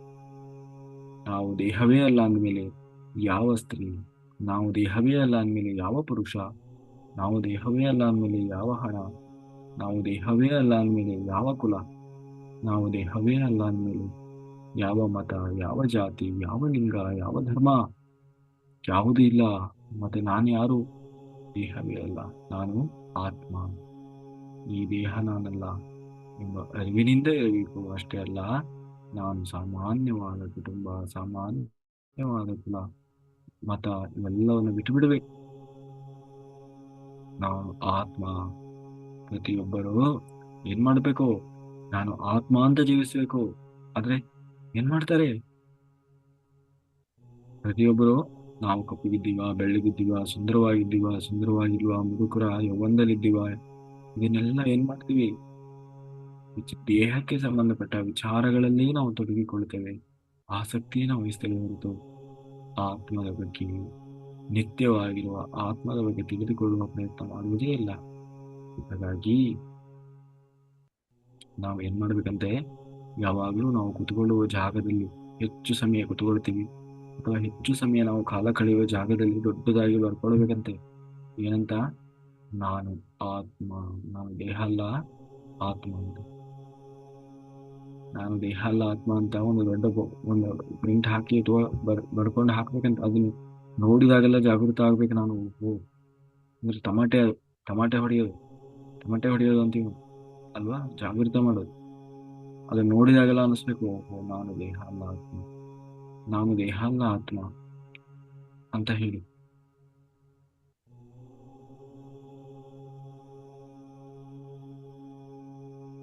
ಹಾಗಾದ್ರೆ ಅವನು ಯಾವ ರೀತಿ ತನ್ನ ಜನರ ಲೋಕವನ್ನು ದಾಟುವ ಪ್ರಯತ್ನವನ್ನು ಮಾಡ್ತಾನೆ ನೋಡಿ. ನಾನು ನಾಳೆ ದಿವಸ ಮುಂದುವರೆಸಿ ನೋಡೋಣ ಅಂತ ಹೇಳ್ತಾ, ಕಾಯಿನ ವಂಚಾಲನ ಬುದ್ಧಿಯಾತ್ಮ ನಾವಾಗೃತಿ ಸ್ವಭಾವ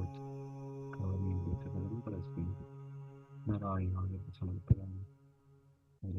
ಮಾಸ್ಟರ್ಸ್ ಯಾರಿಗಾದ್ರೂ ಏನಾದ್ರು ಡೌಟ್ ಇದ್ರೆ ಹ್ಯಾಂಡ್ ರೈಸ್ ಮಾಡಿ, ಮಾತಾಡಿ. ಯಾರಿಗೇನು ಅರ್ಥ ಮಾಡ್ಕೊಂಡ್ರೆ ಹೇಳಿ.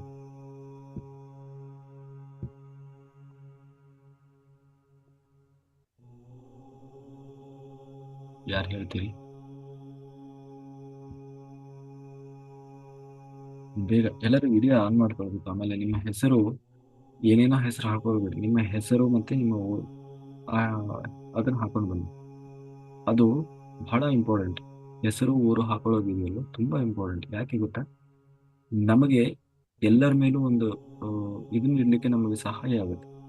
ಅಂದ್ರೆ ಯಾರು ಜಾಯಿನ್ ಆಗ್ತಾ ಇದ್ದಾರೆ, ಎಷ್ಟು ರೆಗ್ಯುಲರ್ ಆಗಿ ಆಗ್ತಾ ಇದ್ದಾರಾ, ಅಥವಾ ಅವರು ಸಾಧನೆ ಹೇಗೆ ಮಾಡ್ತಾ ಇದ್ದಾರೆ, ಎಷ್ಟು ಆಸಕ್ತಿ ತೋರಿಸ್ತಾ ಇದ್ದಾರೆ, ಆಮೇಲೆ ಯಾವ ಊರಿನವರು ಅವರು.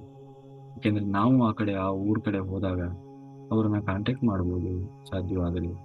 ಆಮೇಲೆ ಬರೀ ಕಾಂಟ್ಯಾಕ್ಟ್ ಮಾಡೋದು ಅಂತಲ್ಲ, ಧ್ಯಾನ ಪ್ರಚಾರಕ್ಕೆ ಆ ಒಂದು ಅವಕಾಶವನ್ನು ಉಪಯೋಗಿಸ್ಕೊಳ್ಬೋದು ಆ ಕಡೆ ಹೋದಾಗ, ಅಲ್ವಾ? ಇಲ್ಲಾಂದ್ರೆ ಸುಮ್ಮನೆ ಬರ್ತಾರೆ ಹೋಗ್ತಾರೆ, ಅವ್ರು ಎಲ್ಲಿ ಅವರು ಏನು ಎತ್ತ ಏನೂ ಗೊತ್ತಾಗೋದಿಲ್ಲ. ಹಾಗಾಗಿ ನಾವು ಎಲ್ಲೇ ಹೋಗ್ಲಿ ನಮಗೆ ಒಂದು ಪರಿಚಯ ಅನ್ನೋದು ಇರಬೇಕು. ಅದಕ್ಕೆ ನಿಮ್ಮ ಹೆಸರು ಕರೆಕ್ಟ್ ಇದೆ, ಹೆಸರಿನ ಮುಂದೆ ನಿಮ್ಮ ಊರು ಹಾಕೊಳ್ಳಿ. ಅದು ಬಿಟ್ಟು 1 2 3 4 5 ಅಂತ ಬರೋದು, ಒಪ್ಪೋ ಅಂತ ಬರೋದು, ಮೊಬೈಲ್ ಕೋಡ್ ಹಾಕೊಂಡು ಬಂದ್ರೆ ರೆಡಿಮಿ, ಅಲ್ವಾ? ಯಾವ ರೆಡಿಮಿ ಅಪ್ಪ ಇದು ನಮ್ಗೆ ಏನ್ ಗೊತ್ತಾಗುತ್ತೆ? ಆಯ್ತಾ? ಹಾಗೆ ನಿಮ್ಮ ಹೆಸರು, ನಿಮ್ಮ ಹೆಸರಿನ ಮುಂದೆ ನಿಮ್ಮ ಊರಿರ್ಲಿ, ಪರಿಚಯ ಇರ್ತದೆ. ಹ್ಮ್.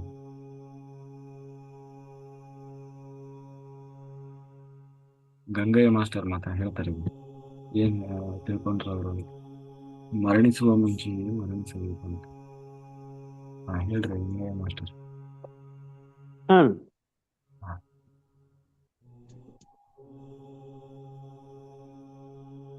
ಮರಣಿಸುವ ಮುಂಚೆಯೇ ಮರಣಿಸಬೇಕು, ಏನ ತಿಳ್ಕೊಂಡ್ರಿ ನೀವು? ಮರಣಿಸುವ ಮುಂಚೆ ಮರಣಿಸ್ಬೇಕಂದ್ರೆ ಆ, ಬೇರೆ ಲೋಕಕ್ಕೆ ಹೋಗೋದನ್ನು ತಿಳ್ಕೊಂಡಿರಿ. ಹ್ಮ್. ಆಮೇಲೆ ಯಾವ್ಯಾವ ಲೋಕ ಇರ್ತದೆ, ಯಾವ ಲೋಕದವರೆಗೂ ನಾವು ಹೋಗ್ತೀವಿ, ಯಾಕೆ ಇಷ್ಟೆಲ್ಲ ನಡೀತಾ ಇದೆ? ಸ್ವರ್ಗ ಲೋಕ ನರಕ ಲೋಕ ಅಲ್ಲಿ ತನಕ ಹೋಗ್ತೇವ್ರಿ, ಅಲ್ಲಿಂದ ಹ್ಮ್. ಹೊಳ್ಳಿ ಬರ್ತೇವ್ರಿ. ಮತ್ ಜನ ಲೋಕಕ್ಕೆ ಅಲ್ಲಿ ಮೇಲಿನ ಲೋಕದ ಮಾಸ್ಟರ್ ಬರ್ತಾರೋ, ಅವ್ರ ವಿಚಾರ ವಿನಿಮಯ ಮಾಡ್ತಾರೋ, ಅಲ್ಲಿ ಹ್ಮ್. ಮತ್ತೆ ಹೊಳ್ಳಿ ಬರ್ತಾವ. ಹಿಂಗ ಎಷ್ಟೋ ಜನ್ಮ ತಿರುಗ್ತೇವ್ ನಾವು. ಮ್ಯಾಲಿನ ಲೋಕಕ್ಕೆ ಹೋಗಾಕ ನಮ್ಗೆ ಸಾಧ್ಯನೇ ಆಗೋದಿಲ್ಲ. ಸಾಧ್ಯ ಆಗ್ಬೇಕಂದ್ರೆ ಏನ್ ಮಾಡ್ಬೇಕಂದ್ರೆ ಶ್ವಾಸ ಮೇಲೆ ಧ್ಯಾನ ಮಾಡ್ಬೇಕು, ಆತ್ಮ ಜ್ಞಾನ ಪಡ್ಕೋಬೇಕು, ಅಂದ್ರೆ ಮ್ಯಾಲ ಹೋಗಕ್ ಸಾಧ್ಯತೆ ನಮ್ಗೆ. ಹ್ಮ್. ಮತ್ ನಾನು ಮತ್ತೆ ಯಾಕೆ ಮಾಡ್ತಾ ಇಲ್ವಾ ಜನ್ಮ? ಜನ್ಮ ತಗೊಂಡು ಅಲ್ಲಿ ಇಲ್ಲಿ ಬಂದ್ಪಟ್ಟಿಗೆ ಮರ್ತ್ ಬಿಡ್ತಾವ್ರಿ. ಹ್ಮ್. ಅಲ್ಲಿ ಆತ್ಮ ಅಷ್ಟೇ ಇರ್ತೈತಿ, ಮನಸ್ಸು ಇರೋದಿಲ್ಲ. ಇಲ್ಲಿ ಹ್ಮ್. ಬಂದ್ಪಟ್ಟಿಗೆ ಮನಸ್ಸು ಇರ್ತೈತಿ. ಈ ಬಂದ್ಪಟ್ಟಿಗೆ ನಾವು ಶ್ವಾಸ ತಗೋದು, ಶ್ವಾಸ ಜೊತೆಗೆ ಮನಸ್ಸು ಬರ್ತೈತಿ. ಮನಸ್ಸು ಬಂದ್ಪಟ್ಟಿಗೆ ನಾವು ಎಲ್ಲ ಮರ್ತು ಬಿಡ್ತೇವೆ. ಹ್ಮ್. ಅಷ್ಟೇ. ಅಷ್ಟೇ ಅನ್ಬಿಟ್ರಾ? ಹಾ ಸರಿ ಸರಿ, ಓಕೆ, ಥ್ಯಾಂಕ್ ಯು, ಧನ್ಯವಾದಗಳು. ಹಾ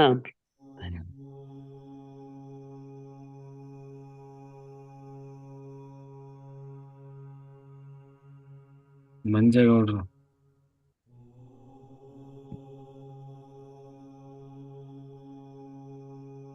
ಗುರುಗಳೇ, ನಮಸ್ತೆ. ಅದೇ ಇವತ್ತಿನ ಇದು ಜನರ ಲೋಕದ ಬಗ್ಗೆ ತುಂಬಾ ಅರ್ಥಗರ್ಭಿತವಾಗಿ ಹೇಳ್ಕೊಟ್ರಿ. ಹ್ಮ್. ಯಾಕೆಂದ್ರೆ ನಾವು ಜನ್ಮ ತಗೊಂಡ್ ಬಂದಾಗ್ಲೇನೆ ನಾವು ನಿಶ್ಚಿತವಾಗಿ ಎಲ್ಲವನ್ನು ಹೀಗೆ ಮಾಡ್ಬೇಕು ಅಂತ ಅಂದ್ಬಿಟ್ಟು ಎಲ್ಲ ಹೇಳಿ ಕಳಿಸಿರ್ತಾರೆ. ಹ್ಮ್.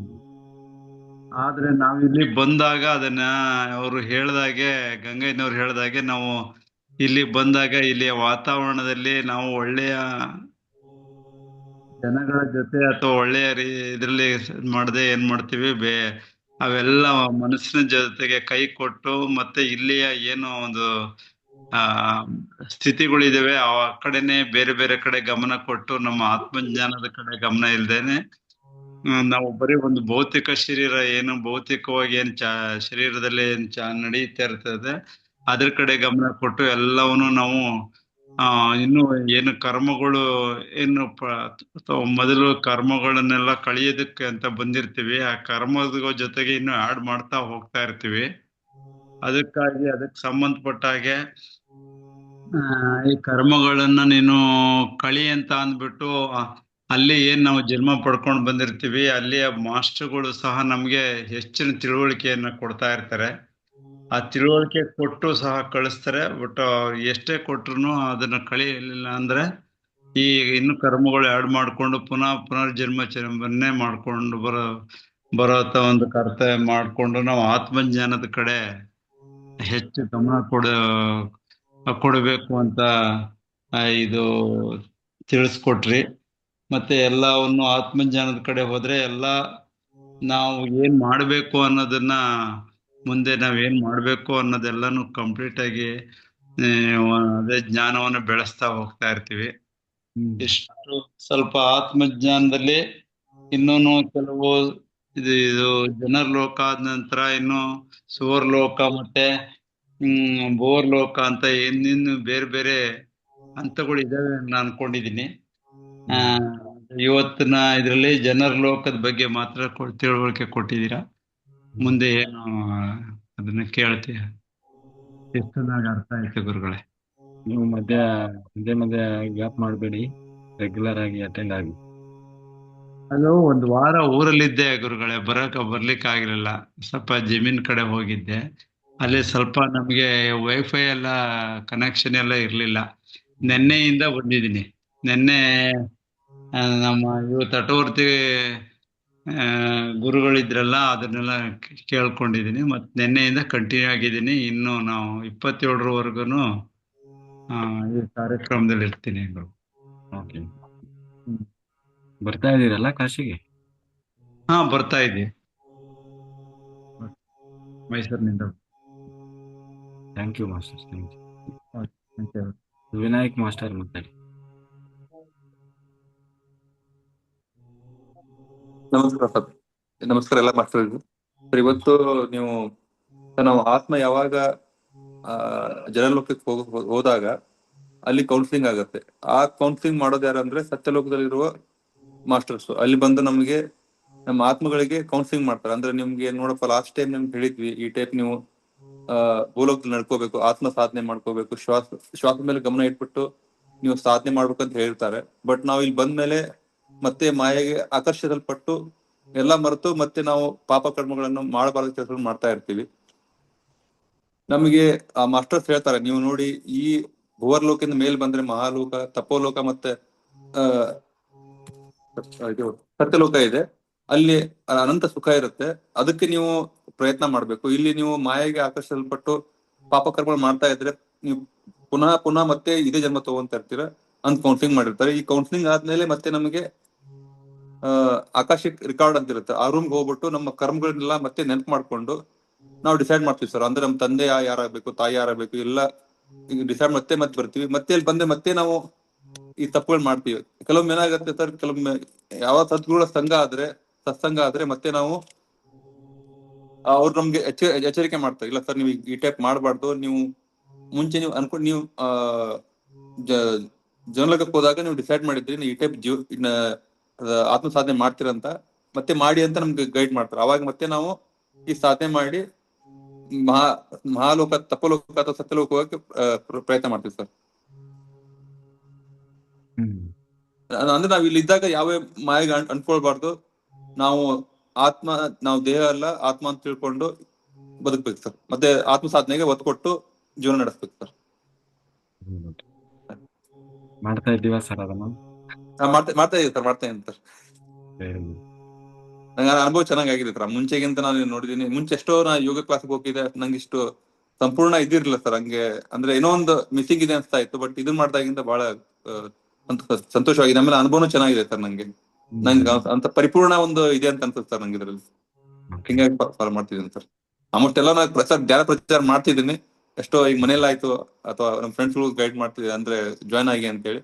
ಬಟ್ ಮುಂದೆನೂ ಸರ್ ಮ್ಯಾಕ್ಸಿಮಮ್ ಜನಕ್ಕೆ ಜಾಯ್ನ್ ಮಾಡ್ತೀನಿ sir. Very good. Thank you sir. Continue ಮಾಡಿ.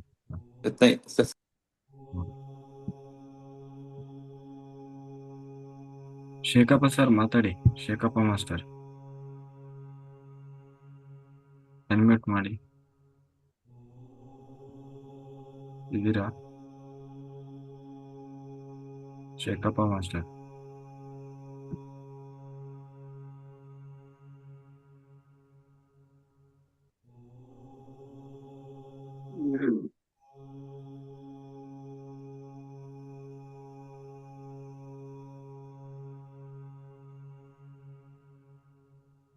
ವಿಜಯಲಕ್ಷ್ಮಿ ದೇವದುರ್ಗ ಮಾಸ್ಟರ್ ಮಾತಾಡಿ.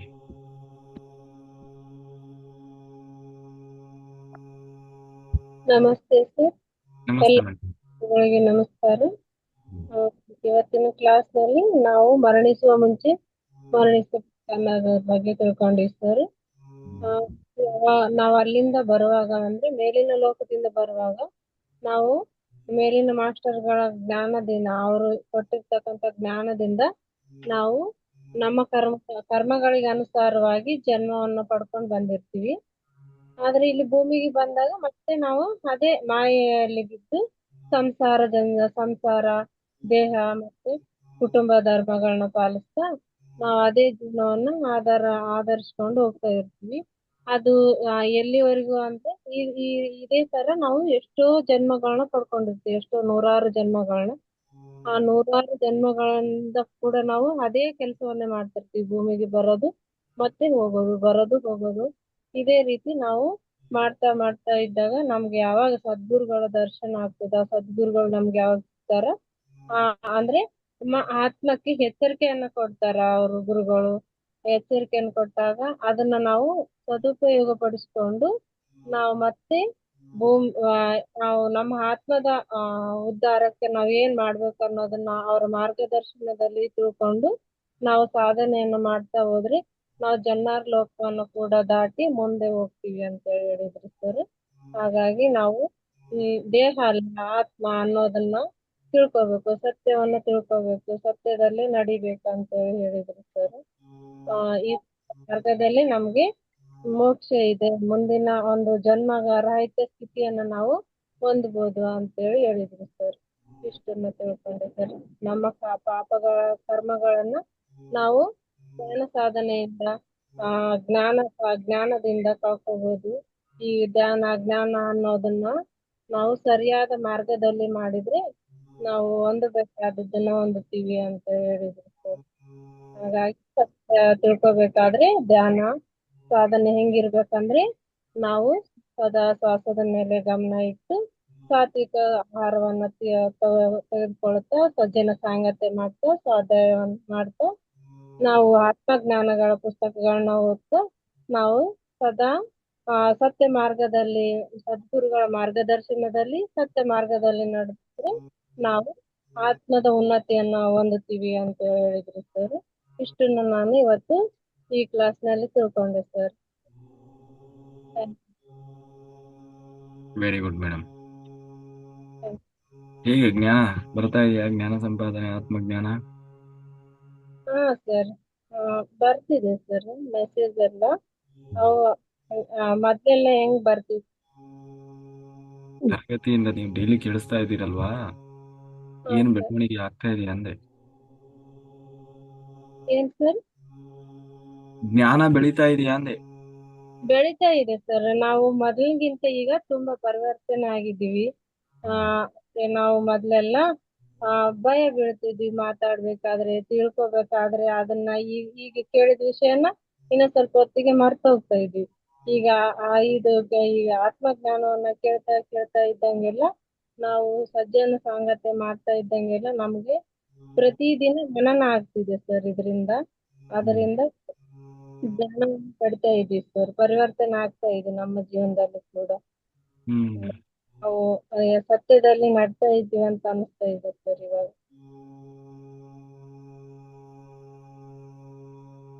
Very good madam. Thank you sir.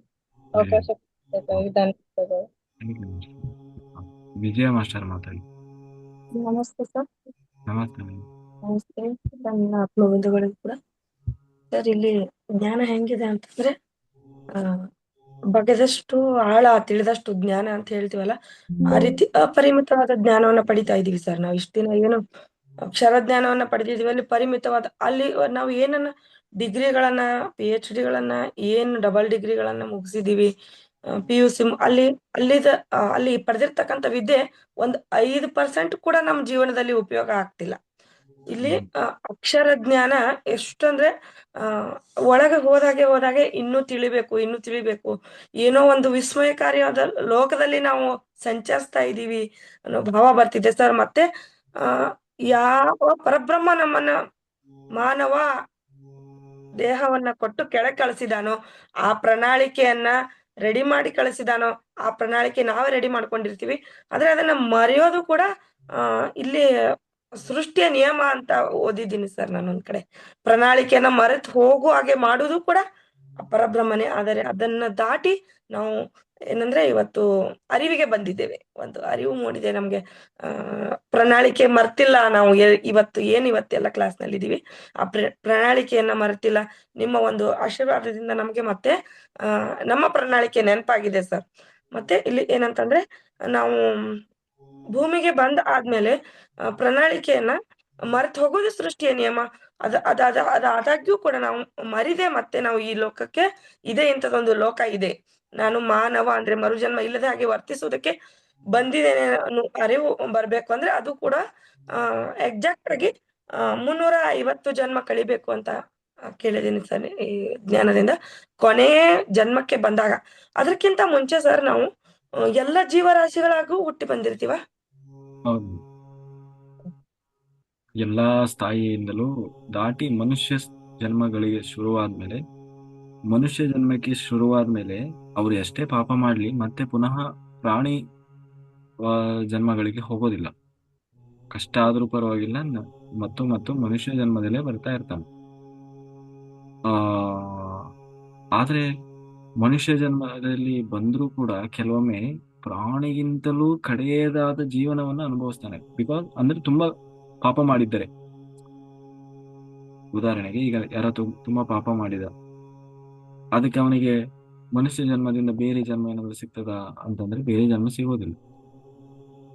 ಮನುಷ್ಯ ಜನ್ಮ ಯಾವಾಗ ಆ ಆತ್ಮ ತಗೊಳಕ್ಕೆ ಫಸ್ಟ್ ಜನ್ಮ ತಗೊಂತು, ಅಲ್ಲಿಂದ ಅವನು ಮನುಷ್ಯ ಜನ್ಮನೇ ನೆಕ್ಸ್ಟ್. ಬೇರೆ ಜನ್ಮಗಳು ಸಿಗೋದಿಲ್ಲ, ಬರೋದಿಲ್ಲ. ಆದ್ರೆ ಒಂದು ವೇಳೆ ತುಂಬಾ ಪಾಪ ಮಾಡಿದ್ದ ಅಂತಂದ್ರೆ ಅವನ ಮುಂದಿನ ಜನ್ಮಗಳು ಏನಾಗಿರ್ತದೆ, ಮನುಷ್ಯ ಜನ್ಮ ಆಗಿದ್ದರೂ ಪ್ರಾಣಿಗಿಂತ ಕಡೆಯದಾದ ಜೀವನವನ್ನು ಮಾಡ್ತಾನೆ ಅಲ್ವಾ? ಆ ಥರದವ್ರು ಇಲ್ವಾ? ಅಂಗವೈಕಲ್ಯದಿಂದ ಹುಟ್ಟಬಹುದು, ಇಡೀ ಜೀವನ ಕಳೆಯೋದೇ ದೊಡ್ಡ ಹಿಂಸೆಯ ರೂಪದಲ್ಲಿ ಆಗ್ಬೋದು, ರೋಗಗಳು ಬರ್ಬೋದು, ಕಷ್ಟ ಕಾರ್ಪಣ್ಯಗಳು ಬರ್ಬೋದು, ಬಡತನ, ದಾರಿದ್ರ್ಯ. ಪ್ರಾಣಿಗಳೇ ಎಷ್ಟೋ ಸ್ವಲ್ಪ ಖುಷಿಯಾಗಿರ್ತವೆ, ಹೊಂದ್ಕೊಂಡು ತಿಂದು ಮಲ್ಕೊಂಡು ಅಲ್ಲಿ ಇಲ್ಲಿ ಮಾಡಿ ಚೆನ್ನಾಗಿ ಬದುಕ್ತಾವು ಅಲ್ವಾ? ಅದಕ್ಕಿಂತಲೂ ಕಡೆಗೆ ಆಗ್ಬಿಡ್ತದೆ ಒಂದು. ಯಾವ್ದಾದ್ರು ಪ್ರಾಣಿ ಆತ್ಮಹತ್ಯೆ ಮಾಡ್ಕೊಳ್ಳೋದು ನೋಡಿದ್ರೆ ಯಾವ್ದಾದ್ರು ಪ್ರಾಣಿ ಆತ್ಮಹತ್ಯೆ ಮಾಡ್ಕೊಳ್ಳೋದು ಇಲ್ಲ, ಮನುಷ್ಯ ಮಾತ್ರ ಮಾಡೋದು.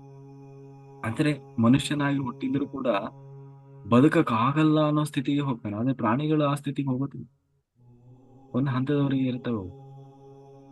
ಹಾಗೆ ಎಲ್ಲವೂ ಅದು ಅವರವರ ಕರ್ಮ ಇರ್ತದೆ. ಎಲ್ಲ ಜನ್ಮಗಳು ಕಳೆದ ಆದ್ಮೇಲೆನೆ ಮನುಷ್ಯ ಜನ್ಮಗಳು ಶುರುವಾಗೋದು.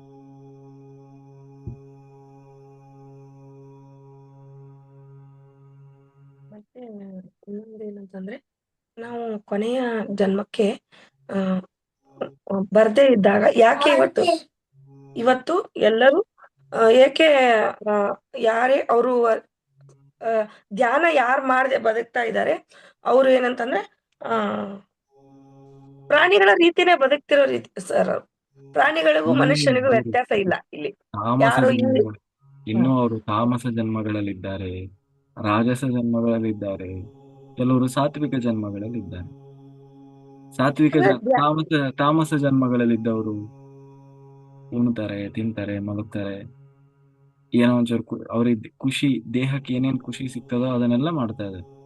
ಅದನ್ನ ಬಿಟ್ಟು ಅದಕ್ಕಿಂತ ಜಾಸ್ತಿ ಅವ್ರದ್ದು ಏನಿಲ್ಲ. ನೀವು ಹೋಗಿ ಕೇಳಿದ್ರೆ ಅವ್ರು ಏನ್ ಹೇಳ್ತಾರೆ, ಜೀವನದಲ್ಲಿ ಏನೈತಿ ಇದ್ದಷ್ಟು ದಿವಸ ಚೆನ್ನಾಗಿರ್ಬೇಕಷ್ಟೆ ಅಂದ್ಬಿಡ್ತಾರ ಅಲ್ವಾ? ಅದ್ ಬಿಟ್ಟು ದೇವ್ರು ದಿಂಡ್ರು ಅಯ್ಯೋ ನಮ್ಗೆ ಅವನ್ನೆಲ್ಲ ಹೇಳ್ಬೇಡಪ್ಪ, ನಮ್ಗೆ ಅವೆಲ್ಲ ಆಗಲ್ಲ ಅಂದ್ಬಿಡ್ತಾರ. ತಾಮಸ ಜನ್ಮಗಳು, ರಾಜಸ ಜನ್ಮಗಳಲ್ಲಿ ಆಸೆ ಪುರುಕತನ ಜಾಸ್ತಿ ಇರ್ತದೆ. ಎಷ್ಟು ದುಡಿದ್ರೂ ಅವರಿಗೆ ಸಮಾಧಾನ ಇರಲ್ಲ, ಎಷ್ಟು ಹಣ ಬಂದ್ರೂ ಸಮಾಧಾನ ಇರಲ್ಲ. ಆಮೇಲೆ ಇಡೀ ಸಮಾಜ ಎಲ್ಲದರ ಅಭಿಮಾನ ಜಾಸ್ತಿ ಇರ್ತದೆ, ಎಲ್ಲರನ್ನ ಕಂಟ್ರೋಲ್ ಮಾಡ್ಬೇಕು ಅನ್ನುವ ಒಂದು ದಾಹ ಇರ್ತದೆ, ನನ್ನದೇ ನಡಿಬೇಕು ಅನ್ನುವ ದಾಹ ಇರ್ತದೆ, ಕೀರ್ತಿ ಪಡಿಬೇಕು ಅಂತ ಹೇಳಿ.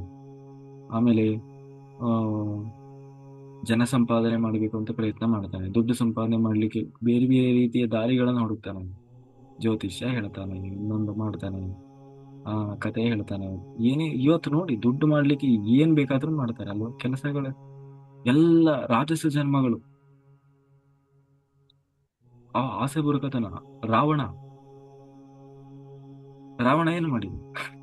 ಈ ಜಗತ್ತಲ್ಲಿ ಇದೆ ಅದು ಏನೇನಿದೆ ಎಲ್ಲ ನನಗ್ ಬೇಕು ಅಂತ, ಎಲ್ಲವನ್ನ ಪಡಿಬೇಕು ಪಡಿಬೇಕು ಪಡಿಬೇಕು ಅಂತ. ಕುಂಭಕರ್ಣ ತಾಮಸ ಜನ್ಮ, ಅವನೇನಿಲ್ಲ, ಸುಮ್ಮನೆ ಉಣ್ಣೋದು ತಿನ್ನೋದು ಮಲಗೋದು.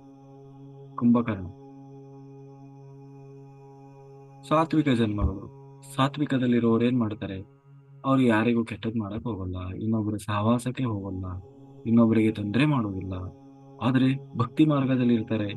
ದೇವರ ಬಗ್ಗೆ, ಅಸ್ತಿತ್ವದ ಬಗ್ಗೆ ಗೊತ್ತಿರ್ತದೆ. ದೇವರನ್ನ ಪಡಿಬೇಕು ಅನ್ನುವ ಒಂದು ಹಂಬಲ ಇರ್ತದೆ. ಮಂತ್ರ ಹೇಳ್ತಾರೆ, ಸ್ತೋತ್ರ ಹೇಳ್ತಾರೆ, ಪೂಜೆ ಮಾಡ್ತಾರೆ, ಪುರಸ್ಕಾರ ಮಾಡ್ತಾರೆ, ವ್ರತ ಮಾಡ್ತಾರೆ, ಜಪ ಮಾಡ್ತಾರೆ, ತೀರ್ಥಕ್ಷೇತ್ರಗಳಿಗೆ ಹೋಗ್ತಾರೆ, ದೇವಾಲಯಗಳಿಗೆ ಹೋಗ್ತಾರೆ, ಎಲ್ಲ ಮಾಡ್ತಾರೆ. ಆದ್ರೆ ಅಸತ್ಯವನ್ನ ಆಶ್ರಯಿಸಿರ್ತಾರೆ, ಸತ್ಯವನ್ನ ಆಶ್ರಯಿಸಿರೋದಿಲ್ಲ. ಅಂದ್ರೆ ನಿಜವಾಗಲೂ ಭಗವಂತನ ಪಡೆಯುವ ಮಾರ್ಗ ಅವರಿಗೆ ಗೊತ್ತಿರೋದಿಲ್ಲ. ಆದ್ರೆ ಲೋಕವನ್ನು ನೋಡಿ ಏನ್ ಮಾಡ್ತಾರೆ? ಓಹೋ, ಈ ಮೂಲಕ ನಾನು ಭಗವಂತನನ್ನು ಪಡಿಬಹುದು ಅಂತ ಹೇಳಿ ಅದನ್ನ, ಅಂದ್ರೆ ನಂಬಿಕೆಯಿಂದ ಹುಟ್ಟುವಂತ, ಅಂದ್ರೆ ಸಂಸ್ಕಾರ, ಮನೆಯ ವಾತಾವರಣ, ಸಂಸ್ಕಾರ, ಹಿಂದಿನವರು ನಡೆದುಕೊಂಡು ಬಂದಂತ ಸಂಸ್ಕಾರಗಳು, ಅದೇ ಇವನ ಪರಂಪರೆಯಲ್ಲಿ ಬರ್ತಾ ಇರ್ತದೆ. ಹಿಂದಿನವರಿಗೂ ಅದು ಅನುಭವ ಇಲ್ಲ, ಇವನಿಗೂ ಅನುಭವ ಇಲ್ಲ. ಒಟ್ನಲ್ಲಿ ಇದನ್ನ ಮಾಡಿದ್ರೆ ಒಳ್ಳೇದು. ಹಿಂದಿನವರು ಮಾಡ್ಕೊಂಡು ಬಂದಿದ್ದಾರಲ್ವಾ, ಊರ್ ಜಾತ್ರೆ ಮಾಡೋದು. ಅದು ಅವ್ರು ಯಾಕೆ ಮಾಡಿದ್ರು ಗೊತ್ತಿಲ್ಲ, ಒಟ್ನಲ್ಲಿ ಹಿಂದಿನವ್ರು ಮಾಡ್ಕೊಂಡು ಬಂದಿದಾರಲ್ವಾ ಅಂತ ಮಾಡೋದು. ಮಾಡಿದ್ರೆ ದೇವಿ ಒಳ್ಳೇದ್ ಮಾಡ್ತಾಳೆ, ದೇವ ಒಳ್ಳೇದ್ ಮಾಡ್ತಾನೆ, ಅದರಿಂದ ನಮಗೆ ಅದಾಗ್ತದೆ ಇದಾಗ್ತದೆ ಅಂತ ಎಲ್ಲ ನಂಬಿಕೆಗಳು. ಆದ್ರೆ ಆತ್ಮ ಉನ್ನತಿ ಆಯ್ತಾ? ಭಗವಂತನನ್ನ ಪಡೆದ್ನ? ಇಲ್ಲ. ಇದಕ್ಕೆ ಸಾತ್ವಿಕ ಜನ್ಮಗಳು. ಆದ್ರೆ ಸಾತ್ವಿಕ ಜನ್ಮಗಳು ಒಂದು 50 ಜನ್ಮ ಸಾತ್ವಿಕ ಜನ್ಮಗಳಲ್ಲೇ ಕಳೆದು ಬಿಡ್ತಾನೆ. ನಂತರ ಅವನಿಗೆ ಅನಿಸ್ತಾ ಇರ್ತದೆ, ಇದಲ್ಲ ಇದು. ಎಷ್ಟು ಭಕ್ತಿ ಮಾಡಿದ್ರು ಕಷ್ಟ ಪರಿಹಾರ ಆಗಲ್ಲ, ಎಷ್ಟು ಮಂತ್ರ ಹೇಳಿದ್ರು ಕಷ್ಟ ಹೋಗಲ್ಲ, ಎಷ್ಟು ಸ್ತೋತ್ರ ಹೇಳಿದ್ರು ಕಷ್ಟ ಹೋಗಲ್ಲ, ಎಷ್ಟು ಬಾಧೆ ತಪ್ಪೋದಿಲ್ಲ, ದುಃಖ ಹೋಗೋದಿಲ್ಲ. ಆಮೇಲೆ ಲಾಸ್ಟಿಗೆ ಅನಿಸ್ತದೆ, ಇದು ಯಾಕೆ ಇದು? ಪೂಜೆ ಮಾಡ್ತಾನೆ, ವ್ರತ ಮಾಡ್ತಾನೆ, ಜಪ ಮಾಡ್ತಾನೆ, ತಪ ಮಾಡ್ತಾನೆ, ದೇವರಿಗೆ ಹೋಗ್ತಾನೆ, ದೇವಸ್ಥಾನಕ್ಕೆ ಹೋಗ್ತಾನೆ, ದುಃಖದಲ್ಲೇ ಕಳೀತಾನೆ. ಮಂತ್ರಾಲಯಕ್ಕೆ ಹೋಗ್ತಾನೆ, ರಾಯರ ಮಠಕ್ಕೆ ಹೋಗ್ತಾರೆ, ಎಲ್ಲ ಮಾಡ್ತಾನೆ. ಆದರೂ ಜೀವನದಲ್ಲಿ ಏನೋ ಚೇತರಿಕೆ ಏನೋ ಆಗ್ತದೆ, ಅಲ್ಪ ಸ್ವಲ್ಪ. ಆದ್ರೆ ಮತ್ತೆ ಅದೇ ದುಃಖ ಶುರುವಾಗ್ತದೆ. ಆಗ ಅವನಿಗೆ ಅನಿಸ್ತದೆ, ಇಲ್ಲ, ಏನೋ ಇದೆ ಅಂತ ಅವನು ಹುಡುಕ್ತಾ ಇರ್ತಾನೆ. ಯಾವಾಗ ಆತ್ಮ ಪರಿಪಕ್ವ ಆಗುವ ಸ್ಥಿತಿಗೆ ಬಂತು, ಆಗ ಎಲ್ಲೋ ಯಾವುದೋ ರೂಪದಲ್ಲಿ ಅವನಿಗೆ ಸತ್ಯದ ಆರಾಧನೆಯ ಪರಿಚಯ ಆಗ್ತದೆ. ಆತ್ಮ ಆರಾಧನೆಯ ಪರಿಚಯ ಆಗ್ತದೆ. ಅದೇ ಧ್ಯಾನ ಮಾಡಬೇಕು ಅಂತ ಅಲ್ವಾ? ಸತ್ಯದ ಆರಾಧನೆ ಅಂದ್ರೆ ಏನು? ಆತ್ಮದ ಆರಾಧನೆ, ಆತ್ಮಾರಾಧನೆ. ಅದು ಪರಿಚಯ ಆಗ್ತದೆ. ಅದು ಪರಿಚಯ ಆದ್ಮೇಲೆ ಏನ್ ಮಾಡ್ತಾನೆ? ಓಹೋ, ಇದ್ರಲ್ಲಿ ಏನೋ ಇದೆ ನೋಡಿ. ಧ್ಯಾನಕ್ಕೆ ಎಂಟ್ರಿ ಇದೆ ಹೊರತು ಎಕ್ಸಿಟ್ ಇಲ್ಲ. ಧ್ಯಾನ ಮಾಡಕ್ ಶುರು ಮಾಡಿದ್ರೆ ಮುಗೀತು. ಅವ್ರಿಗೆ ಜಾಸ್ತಿನೇ ಮಾಡ್ಬೇಕೆ ಹೊರತು ಕಡಿಮೆ ಇಲ್ಲ, ಮಾಡಲ್ಲ ಅವರು. ಒಂದ್ ವೇಳೆ ಆತ್ಮ ಪರಿಪಕ್ವ ಆಗಿತ್ತು ಅಂದ್ರೆ ಅವಾಗ ಧ್ಯಾನ ಮಾಡ್ಲಿಕ್ಕೆ ಶುರು ಮಾಡ್ತಾರೆ. ಹಾಗಾದ್ರೆ ಧ್ಯಾನ ಮಾಡಿದ ತಕ್ಷಣ ಮುಕ್ತಿ ಸಿಕ್ಬಿಡ್ತಾ? ಇಲ್ಲ. 25 ಜನ್ಮ ಬರೀ ಧ್ಯಾನ ಮಾಡಿ ಕಲಿತಾನ. 25 ಜನ್ಮದಲ್ಲಿ ಧ್ಯಾನ ಮಾಡ್ತಾನಂತೆ, ಆದ್ರೆ ಮೋಕ್ಷ ಸಿಕ್ಕಿಲ್ಲ. ಆದರೆ ಯಾಕೆ 25 ಜನ್ಮನು ಧ್ಯಾನ ಮಾಡ್ತಾ ಇದ್ದಾನೆ ಆದ್ರೆ ಮೋಕ್ಷ ಸಿಕ್ಕಿಲ್ಲ ಅಂದ್ರೆ? ಆಸೆ ಬರುಕತನ. ಅಲ್ಲೂ ಆಸೆ ಬಿಟ್ಟಿಲ್ಲ. ನಾನು ಆತ್ಮ ಅನ್ನೋದನ್ನ ತಿಳ್ಕೊಂಡಿಲ್ಲ. ಆತ್ಮದ ಉನ್ನತಿಗಾಗಿ ಅಂತ ಮಾಡ್ತಾ ಇಲ್ಲ. ಮತ್ತೆ ಧ್ಯಾನವನ್ನು ಕೂಡ ಸ್ವಾರ್ಥಕ್ಕಾಗಿ ಬಳಸ್ಕೊಳ್ತಾ ಇದ್ದಾನೆ, ದೇಹ ಸ್ವಾರ್ಥಕ್ಕಾಗಿ. ಸಂಕಲ್ಪಗಳನ್ನ ಇಟ್ಟುಕೊಳ್ತಾನೆ, ಕೋರಿಕೆಗಳನ್ನ ಇಟ್ಟುಕೊಳ್ತಾನೆ. ಈ ಲೌಕಿಕವಾಗಿ ಇರುವ ಜಗತ್ತಿನಲ್ಲಿ ಪಡಿಬೇಕಾಗಿರುವುದನ್ನ ಪಡೆಯುವುದಕ್ಕೋಸ್ಕರ ಧ್ಯಾನವನ್ನ ಬಳಸ್ಕೊಳ್ತಾನೆ. ಪ್ರತಿಷ್ಠೆಗೋಸ್ಕರ, ಬೆಳಿಬೇಕು ಅಂತ, ನನ್ನನ್ನು ಯಾರೋ ಗುರುತಿಸ್ಬೇಕು ಅಂತ, ಹೀಗೆ ಎಲ್ಲವನ್ನು ಕೂಡ ಮಾಯೆಯಲ್ಲೇ ಅದನ್ನು ಬಳಸ್ಕೊಂಡು ಬಿಡ್ತಾನೆ. ಧ್ಯಾನದಲ್ಲೂ ಆ ಮಾಯೆಯಲ್ಲೇ ಮುಳುಗಿ ಬಿಡ್ತಾನೆ. ಅವಾಗ ಏನಾಗ್ತದೆ? ಮತ್ತೆ ಪ್ರಚಾರ ತಗೊಳ್ತಾನೆ. ನಾನು ಧ್ಯಾನದಲ್ಲಿ ಬಂದ ಅನುಭವಗಳನ್ನೇ ತಾನು, ನನಗೇನೋ ದೊಡ್ಡ ಓಪನ್ ಆಗ್ಬಿಟ್ಟಿದೆ, 3ನೇ ಕಣ್ಣು 4ನೇ ಕಣ್ಣು ಅಂತ ಹೇಳಿ ಹೇಳ್ಕೊಳ್ಲಿಕ್ಕೆ ಶುರು ಮಾಡ್ತಾನೆ. ನನಗೆ 3rd ಓಪನ್ ಆಗಿದೆ, ನನಗೆಲ್ಲ ಗೊತ್ತಾಗ್ತದೆ, ನಮ್ದು ಇದು ಅಂತ ಹೇಳಿ ಎಲ್ಲ ಹೇಳ್ಕೊಳಕ್ ಶುರು ಮಾಡ್ತಾನೆ. ಬೇರೆಯವ್ರು ಯಾರಾದ್ರೂ ಹೇಳಿದ್ರು ಅವ್ರಿಗೂ ಹಂಗೆ ಹೇಳ್ಬಿಡ್ತಾನೆ, ನಿಮ್ದು ಥರ್ಡ್ ಐ ಓಪನ್ ಆಗಿದೆ ಮೇಡಮ್ ಅಂದ್ಬಿಡ್ತಾರೆ. ಇವ್ರಿಗೆ ಫುಲ್ ಖುಷಿ ಆಗ್ಬಿಡ್ತದೆ. ನಾವು ಅವ್ರ ಕ್ಲಾಸಿಗೆ ಜಾಯ್ನ್ ಆಗಿದ್ವಿ, ನಮ್ಗೆ ಥರ್ಡ್ ಐ ಓಪನ್ ಆಗ್ಬಿಟ್ಟಿದ್ದೀವಿ. ಹೌದು, ಜನರನ್ನ ಅಸತ್ಯ ಬೋಧನೆ ಮಾಡಿ ಉಬ್ಬಿಸೋದು ಬಹಳ ಸುಲಭ ಇದೆ. ಅವ್ರಿಗೆ ಖುಷಿ ಆಗ್ಬಿಡ್ತದೆ, ಅವಾಗ ದೊಡ್ಡ ಫ್ಯಾನ್ ಆಗ್ಬಿಡ್ತಾರ ಅವರು.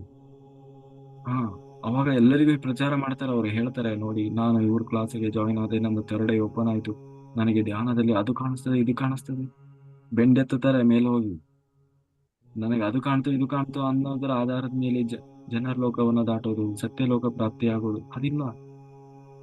ಸ್ಪಷ್ಟವಾಗಿ ಹೇಳಿದ್ದಾರೆ ಪತ್ರಿಜಿ ಗುರುಗಳು. ಏನು ಹೇಳಿದ್ದಾರೆ? ಪತ್ರಿಜಿ ಗುರುಗಳು ಎಲ್ಲಾದ್ರೂ ಒಂದು ವಿಡಿಯೋ ತೋರಿಸಿ ನನಗೆ ಥರ್ಡ್ ಐ ಓಪನ್ ಆಗಿದೆ ಅಂತ ಎಲ್ಲಾದ್ರೂ ಹೇಳಿದ್ದಾರ? ಇನ್ನೊಬ್ಬರ ಮನಸ್ಸಲ್ಲಿ ಏನಿದೆ ಅನ್ನೋದು ನನಗೆ ಗೊತ್ತಾಗ್ತದೆ ಅಂತ ಎಲ್ಲಾದ್ರೂ ಒಂದ್ ಮಾತು ಹೇಳಿದ್ದಾರೆ? ಆದ್ರೆ ಅವ್ರಿಗೆಲ್ಲ ಗೊತ್ತಾಗ್ತಿತ್ತಂತೆ, ಆದ್ರೆ ಎಲ್ಲೂ ಹೇಳ್ತಾ ಇರ್ಲಿಲ್ಲ. ಎಲ್ಲರ ಒಳಗೆ ಅವರ ನೋಡಿದ ತಕ್ಷಣ ಕಣ್ಣಲ್ಲಿ ಅವರು ಪತ್ರಿಜಿ ಗುರುಗಳು, ನಾನ್ ಪತ್ರಿಜಿ ಗುರುಗಳನ್ನ ನೋಡಿಲ್ಲ, ಆದ್ರೆ ನೋಡಿದವರು ಅವರನ್ನ ನಿಜವಾಗ್ಲೂ ಅರ್ಥ ಮಾಡ್ಕೊಂಡು ಹೇಳುವ ಮಾತು. ಅವ್ರು ಯಾರನ್ನಾದ್ರೂ ಒಬ್ಬರನ್ನ ನೋಡಿದ್ರೆ ದಿಟ್ಟಿಸಿ ಒಂದ್ 2 ನಿಮಿಷ ನೋಡ್ತಿದ್ರಂತೆ. ಅವರು ಬರೀ 2 ನಿಮಿಷ ನೋಡಿದ್ರೆ ಅವನ ಇಡೀ ಜನ್ಮ, ಎಷ್ಟು ಜನ್ಮ ತಗೊಂಡ್ ಬಂದಿದ್ದಾನೆ, ಹಿಂದಿನ ಜನ್ಮಗಳಲ್ಲಿ ಒಂದು ಏನೇನಾಗಿದೆ, ಏನ್ ಉದ್ದೇಶದಿಂದ ಬಂದಿದೆ ಎಲ್ಲ ಗೊತ್ತಾಗ್ಬಿಡೋದು ಅಂತ. ಹಾಗಂತ ಅವ್ರ ಜನ್ಮ ಕತೆ ಹೇಳ್ಕೊಂತ ಕೂರ್ತಿರ್ಲಿಲ್ಲ. ಸ್ವಾಮಿ ನಂದೇನೋ ಆಗಿದೆ ಅಂದ್ರೆ, ಧ್ಯಾನ ಮಾಡಯ್ಯ, ಜ್ಞಾನ ಜ್ಞಾನ ಸಂಪಾದನೆ ಮಾಡು, ಧ್ಯಾನ ಮಾಡು ಅಂತ ಹೇಳ್ಬಿಡ್ತಿದ್ರು ಅಷ್ಟೇ. ನೀವೇನು ಕಷ್ಟ, ಪವಾಡ ಪುರುಷರವರು, ಆದ್ರೆ ಎಲ್ಲೂ ಪವಾಡ ತೋರಿಸಿಲ್ಲ. ಥರ್ಡ್ ಐ ಮಾಸ್ಟರ್ ಅವರು, ನನಗೆ ಥರ್ಡ್ ಐ ಓಪನ್ ಆಗಿದೆ ಅಂತ ಎಲ್ಲೂ ಹೇಳ್ಕೊಂಡಿಲ್ಲ. ಅದು ಸಿದ್ಧಿಗಳದು ಅದನ್ನ ಹೇಳ್ಬಾರ್ದು. ಸಿದ್ಧಿಗಳು ಬರೋದು ತೋರಿಸ್ಕೊಳ್ಳೋದಕ್ಕಲ್ಲ, ಅವನ ಆತ್ಮದ ಉನ್ನತಿಗಾಗಿ ಬಳಸಿಕೊಳ್ಳಲಿ ಅಂತ, ಮತ್ತೆ ಲೋಕ ಕಲ್ಯಾಣಕ್ಕಾಗಿ ಅದನ್ನು ಉಪಯೋಗಿಸ್ಲಿ ಅಂತ. ಅದು ಉಪಯೋಗಿಸೋದು ಕೂಡ ಗೊತ್ತಾಗಬಾರ್ದು. ಅದರಲ್ಲಿ ಒಂದು ಕಿಂಚಿತ್ತು ಸ್ವಾರ್ಥ ಇದ್ದರೂ ಅದನ್ನು ದುರುಪಯೋಗ ಮಾಡಿಕೊಂಡ್ರೆ ಅದನ್ನು ಕಿತ್ಕೊಂಡು ಬಿಡ್ತದೆ ಪ್ರಕೃತಿ. ಹಾಗೆ ನಾವು ಅದಕ್ಕೆ ಏನ್ ಹೇಳಿದ್ರು ಪತ್ರಿಜಿ ಗುರುಗಳು? ಧ್ಯಾನದಿಂದ ಜ್ಞಾನ, ಜ್ಞಾನದಿಂದ ಮೋಕ್ಷ, ಜ್ಞಾನಾಗ್ನಿ ದಗ್ಧ ಕರ್ಮಾಣ. ಜ್ಞಾನಿ ಮುಖ್ಯ, ಜ್ಞಾನಿ ನನಗೆ ಬಹಳ ಮುಖ್ಯ. ಆರ್ತಿ, ಆರ್ತಾರ್ತಿ, ಜಿಜ್ಞಾಸು, ಜ್ಞಾನಿ, 4 ತರದ ಜನ ಇದ್ದಾರೆ ಭಗವಂತನನ್ನು ಪಡೆಯುವ ಜನ. ಅದರಲ್ಲಿ ಜ್ಞಾನಿ ಶ್ರೇಷ್ಠನಾದವನು ಅಂತ ಗೀತೆಯಲ್ಲಿ ಕೃಷ್ಣ ಹೇಳಲ್ವಾ? ಆರ್ತಿ, ಆರ್ತಾರ್ತಿ, ಜಿಜ್ಞಾಸು, ಜ್ಞಾನಿ. ಜ್ಞಾನಿ ಶ್ರೇಷ್ಠನಾದವನು, ಜ್ಞಾನಿ ನನ್ನನ್ನು ಪಡಿತಾನೆ, ಜ್ಞಾನಿಯೇ ನನ್ನನ್ನು ಬಂದು ಹೊಂದಾನೆ. ಜ್ಞಾನಾಗ್ನಿ ದಗ್ಧ ಕರ್ಮಾಣ. ಜ್ಞಾನ ಎಂಬುವ ದೋಣಿಯನ್ನು ನೀನು ಆಶ್ರಯಿಸಿದೆ ಅಂತಾದ್ರೆ ನಿನ್ನ ಪಾಪ ಕರ್ಮಗಳು ಸಮುದ್ರದಷ್ಟಿರ್ಲಿ, ಆ ಸಮುದ್ರವನ್ನೂ ಕೂಡ ಆ ಹಡಗು ಏನ್ ಮಾಡ್ತದೆ? ಜ್ಞಾನ ಎನ್ನುವ ಹಡಗು ನಿನ್ನ ಇಡೀ ಸಮುದ್ರ, ಪಾಪ ಸಮುದ್ರವನ್ನೇ ದಾಟ್ಲಿಕ್ಕೆ ಸಹಾಯ ಮಾಡ್ತದೆ. ಅದು ಹೇಗೆ? ಒಂದು ತೊಟ್ಟು ನೀರು ಕೂಡ ನಿನಗೆ ತಾಕದ ಹಾಗೆ ಗೀತೆಯಲ್ಲಿ ಕೃಷ್ಣ ಹೇಳುವ ಮಾತು. ಹಾಗಾಗಿ ಅದಕ್ಕೆ ಅವರನ್ನು ಎಂತ ಕರಿತೀವಿ? ಯೋಗೀಶ್ವರರು. ಜ್ಞಾನ ಸಂಪಾದನೆ ಮಾಡಿದ್ರವರು, ಆತ್ಮಜ್ಞಾನವನ್ನು ಪಡೆದಿದ್ರವರು. ಹಾಗಾಗಿ ಜ್ಞಾನ ಸಂಪಾದನೆಗಾಗಿ ಮನುಷ್ಯ ಪ್ರಯತ್ನ ಮಾಡಬೇಕು. ಜ್ಞಾನಕ್ಕೆ ಹೆಚ್ಚು ಹೆಚ್ಚು ಒತ್ತು ಕೊಡಬೇಕು. ಅನುಭವಗಳಿಗಾಗಿ ಎಲ್ಲ ನನಗೆ ಅಷ್ಟು ಅನುಭವ ಆಗಿದೆ, ಇಷ್ಟು ಅನುಭವ ಆಗಿದೆ ಅನ್ನೋದ್ರ ಮೇಲೆ ಅವರ ಆತ್ಮ ಉನ್ನತಿ ಎಲ್ಲ ಅದು ಇಲ್ಲಿ ಪ್ರಚಾರ ಗಿಟ್ಟಿಸಿಕೊಳ್ಳಿಕ್ಕೆ ಹೊರತು ಬೇರೆ ಇನ್ನೇನೂ ಅಲ್ಲ. ಮೋಟಿವೇಶನ್ಗೋಸ್ಕರ ಬೇಕಾದ್ರೆ ಹೇಳೋಣ ಯಾರಿಗಾದ್ರು, ಯಾರ ಪಾಪ ಹೊಸಬರು ಇರ್ತಾರೆ, ಅವರಿಗೆ ಇನ್ನೂ ಒಂದು ಉತ್ಸಾಹ ಬರಬೇಕಿತ್ತು, ಅದರಿಂದ 1-2 ಒಳ್ಳೆ ಹೇಳೋಣ. ಹೊಸದಾಗಿ ಧ್ಯಾನಕ್ಕೆ ಬರ್ತಾ ಇದ್ದಾರೆ ಅವರಿಗೆ ಪಾಪ ಹೇಳೋಣ, ಆಯ್ತು ನಿಮ್ಮ ಧ್ಯಾನದಿಂದ ಎಲ್ಲ ಸಿಗ್ತದೆ, ಎಲ್ಲ ಆರೋಗ್ಯ ಒಳ್ಳೆ ಆರೋಗ್ಯ ಬರ್ತದೆ, ಹಣ ಬರ್ತದೆ, ದುಡ್ಡು ಬರ್ತದೆ, ಕೆಲಸ ಸಿಗ್ತದೆ, ಎಲ್ಲದೂ ಆಗ್ತದೆ. ಆದ್ರೆ ಅವ್ರಿಗೆ ಹೇಳಬೇಕು. ಹೇಳೋದು ಮಾತ್ರ ಅಲ್ಲ, ಅದು ಹೌದು ಕೂಡ ಹೌದು. ಕರೆಕ್ಟ್ ಆಗಿ ಸಂಕಲ್ಪವೇ ಇಲ್ಲದೆ ಧ್ಯಾನ ಮಾಡಿದ್ರೆ ಈ ಇಹಲೋಕದಲ್ಲಿ ಏನ್ ಬೇಕೋ ಅದು ಸಿಕ್ಕೇ ಸಿಗ್ತದೆ. ಬದುಕಲಿಕ್ಕೆ ಅವನಿಗೆ ಅನಿವಾರ್ಯತೆಗಳಿದೆ, ಅದೆಲ್ಲ ಸಿಕ್ಕೇ ಸಿಗ್ತದೆ. ಆದ್ರೆ ಅದಕ್ಕಾಗಿ ಧ್ಯಾನ ಮಾಡಿದ್ರೆ ಸಿಕ್ಕಾಕೊಳ್ತಾನೆ. ನಿಮ್ಗೆ ಯಾವ ಜನ್ಮದಲ್ಲಿ ಆ 25 ಜನ್ಮ ಇರ್ತದಲ್ವಾ, ಆ 25 ಜನ್ಮದಲ್ಲಿ ಯಾವ ಜನ್ಮದಲ್ಲಿ ಕೋರಿಕೆಗಳನ್ನ ಬಿಟ್ಟು ಕೇವಲ ನನ್ನ ಆತ್ಮದ ಉನ್ನತಿಗಾಗಿ ಅಂತ ಒಂದೇ ಒಂದು ಸಂಕಲ್ಪವನ್ನು ಇಟ್ಟುಕೊಂಡು, ಸಂಕಲ್ಪನೂ ಅಲ್ಲ, ಉದ್ದೇಶ ಅಷ್ಟೇ, ನನ್ನ ಆತ್ಮ ಉನ್ನತಿ ಆಗ್ಬೇಕಷ್ಟೇ, ನನ್ನ ಪರಬ್ರಹ್ಮನ ಭಗವಂತನ ನೋಡ್ಬೇಕಷ್ಟೇ, ಬೇರೆ ಏನು ಬೇಕಾಗಿಲ್ಲ ನನಗೆ ಅಂತ ಯಾರು ಯಾವ ಜನ್ಮದಲ್ಲಿ ಗಟ್ಟಿಯಾಗಿ ನಿಂತ್ಕೊಳ್ತಾನೋ ಆ ಜನ್ಮ ಅವನ ಕೊನೆಯ ಜನ್ಮವಾಗ್ತದೆ. ಇಲ್ಲಾಂದ್ರೆ ಮತ್ತೆ ಮುಂದಿನ ಜನ್ಮದಲ್ಲಿ ಬರಬೇಕು, ಇದೇ ಮತ್ತೆ ಶುರು ಮಾಡಬೇಕು. ಆದ್ರೆ ಯಾವುದನ್ನು ಬ್ಯಾಲೆನ್ಸ್ ಇಟ್ಕೋಬಾರ್ದು. ನಾವು ನೋಡ್ಬೇಕು, ಬ್ಯಾಲೆನ್ಸ್ ಇಟ್ಕೊಂಡ್ರೆ ಮತ್ತೆ ಬರ್ಬೇಕಾಗ್ತದೆ. ಬ್ಯಾಲೆನ್ಸ್ ಇಟ್ಕೊಳ್ಳೋದು ಅಂದ್ರೆ ಸೇವೆಯನ್ನು ಬ್ಯಾಲೆನ್ಸ್ ಇಟ್ಕೊಳ್ಬಾರ್ದು. ಸೇವೆ ಮಾಡಬೇಕು, ತನು ಮನ ಧನ ಯಾವ ರೂಪದಲ್ಲಾದ್ರೂ ಸರಿ, ಒಟ್ಟಿನಲ್ಲಿ ಸೇವೆ ಮಾಡಬೇಕು. ಜ್ಞಾನ ಹಂಚಬೇಕು, ಧ್ಯಾನವನ್ನ ಹಂಚಬೇಕು, ಅದೇ ಸೇವೆ. ಧ್ಯಾನ ಹಂಚಬೇಕು, ಜ್ಞಾನ ಹಂಚಬೇಕು. ಆ ಹಂಚುವ ಕೆಲಸದಲ್ಲಿ ನಾವು ಯಾವ ರೀತಿಯೋ ಒಟ್ಟಿನಲ್ಲಿ ಇನ್ವಾಲ್ವ್ ಆಗಬೇಕು.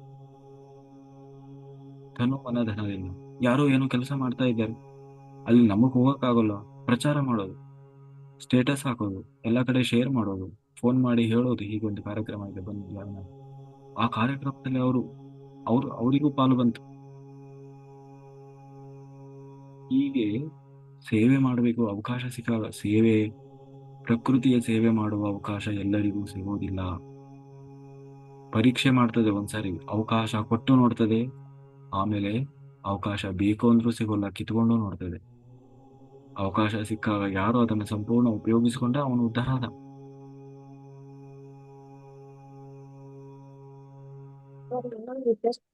ನೀವು ಈ ಮರಣಿಸುವ ಮುನ್ನ ಮರಣಿಸಬೇಕು ಅನ್ನೋ ಪುಸ್ತಕದಲ್ಲಿ ಆಳವಾದ ಜ್ಞಾನವನ್ನು ಯಾವ ರೀತಿ ಕೊಡ್ತಾ ಇದ್ದೀರಿ, ಅದೇ ರೀತಿ ಮುಂದಿನ ನಿರ್ಮಾಣಗಳಲ್ಲಿ ಗೀತೆ ಬಗ್ಗೆ ಹೇಳ್ತಾ ಇದ್ದೀರಿ ಸರ್. ಭಗವದ್ಗೀತೆ ಬಗ್ಗೆ 700 ಶ್ಲೋಕಗಳಿದ್ದಾವೆ. ಅದರಲ್ಲಿ 18 ಅಧ್ಯಾಯಗಳಲ್ಲಿ ಕೆಲವೊಂದು ಆಯ್ದ ಶ್ಲೋಕಗಳನ್ನ ಹೇಳಿ ವಿವರಣೆ ಕೊಡಿ ಸರ್. ಭಗವದ್ಗೀತೆ ಬಗ್ಗೆ ತಿಳ್ಕೊಳ್ಬೇಕು ಅನ್ನೋ ಒಂದು ಇದು ಹೇಳಿದ್ದೀನಲ್ವಾ, ಬರ್ತದೆ. ರೀಸೆಂಟ್ ಆಗಿ ಹೇಳ್ತಾ ಇದ್ದೆ, ಸ್ವಲ್ಪ ದಿವಸ ಹಿಂದೆ ಗೀತೆ ಬಗ್ಗೆ ಹೇಳಿದ್ದೀನಿ. ನಾನ್ ಧ್ಯಾನಕ್ಕೆ ಬಂದಿರ್ಲಿಲ್ಲ ಅನ್ಕೋತೀನಿ ಸರ್, ವರ್ಷದ ಮುಂಚೆ. ಇಲ್ಲ ಮೇಡಮ್, ಮೊನ್ನೆ ರೀಸೆಂಟ್ ಆಗಿ ಹೇಳ್ತಾನೆ ಇದ್ನಲ್ವಾ, ಶ್ಲೋಕ ಹೇಳೋದು ಹೇಳಿಲ್ವಾ? ನೀವು ಉಪಯೋಗಿಸ್ತಿರೋ ಶ್ಲೋಕಗಳೆಲ್ಲ ಅದ್ರಲ್ಲಿದೆ ಅಂತ ಗೊತ್ತಾಗ್ತಿದೆ ಸರ್.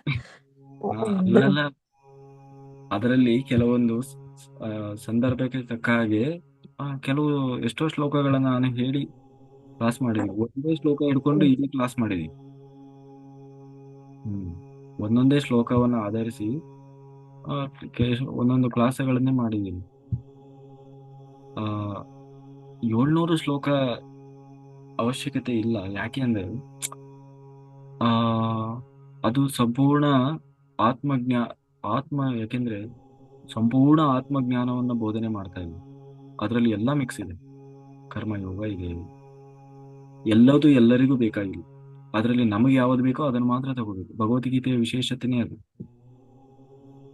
ನೀವು ಬೇರೆ ಯೋಗಿಗಳ ಆತ್ಮಜ್ಞಾನವನ್ನು ನೋಡಿ, ಅದರಲ್ಲಿ ಬರೀ ಆತ್ಮಜ್ಞಾನಕ್ಕೆ ಸಂಬಂಧಪಟ್ಟದ್ದು, ಯೋಗಕ್ಕೆ ಸಂಬಂಧಪಟ್ಟಿದ್ದನ್ನು ಮಾತ್ರ ಹೇಳಿರ್ತಾರೆ, ಬೇರೆದೆಲ್ಲ ಹೇಳಲ್ಲ, ಮಿಕ್ಸ್ ಮಾಡೋದಿಲ್ಲ. ಆದ್ರೆ ಕೃಷ್ಣನ ವೈಶಿಷ್ಟ್ಯತೆ ಅದು.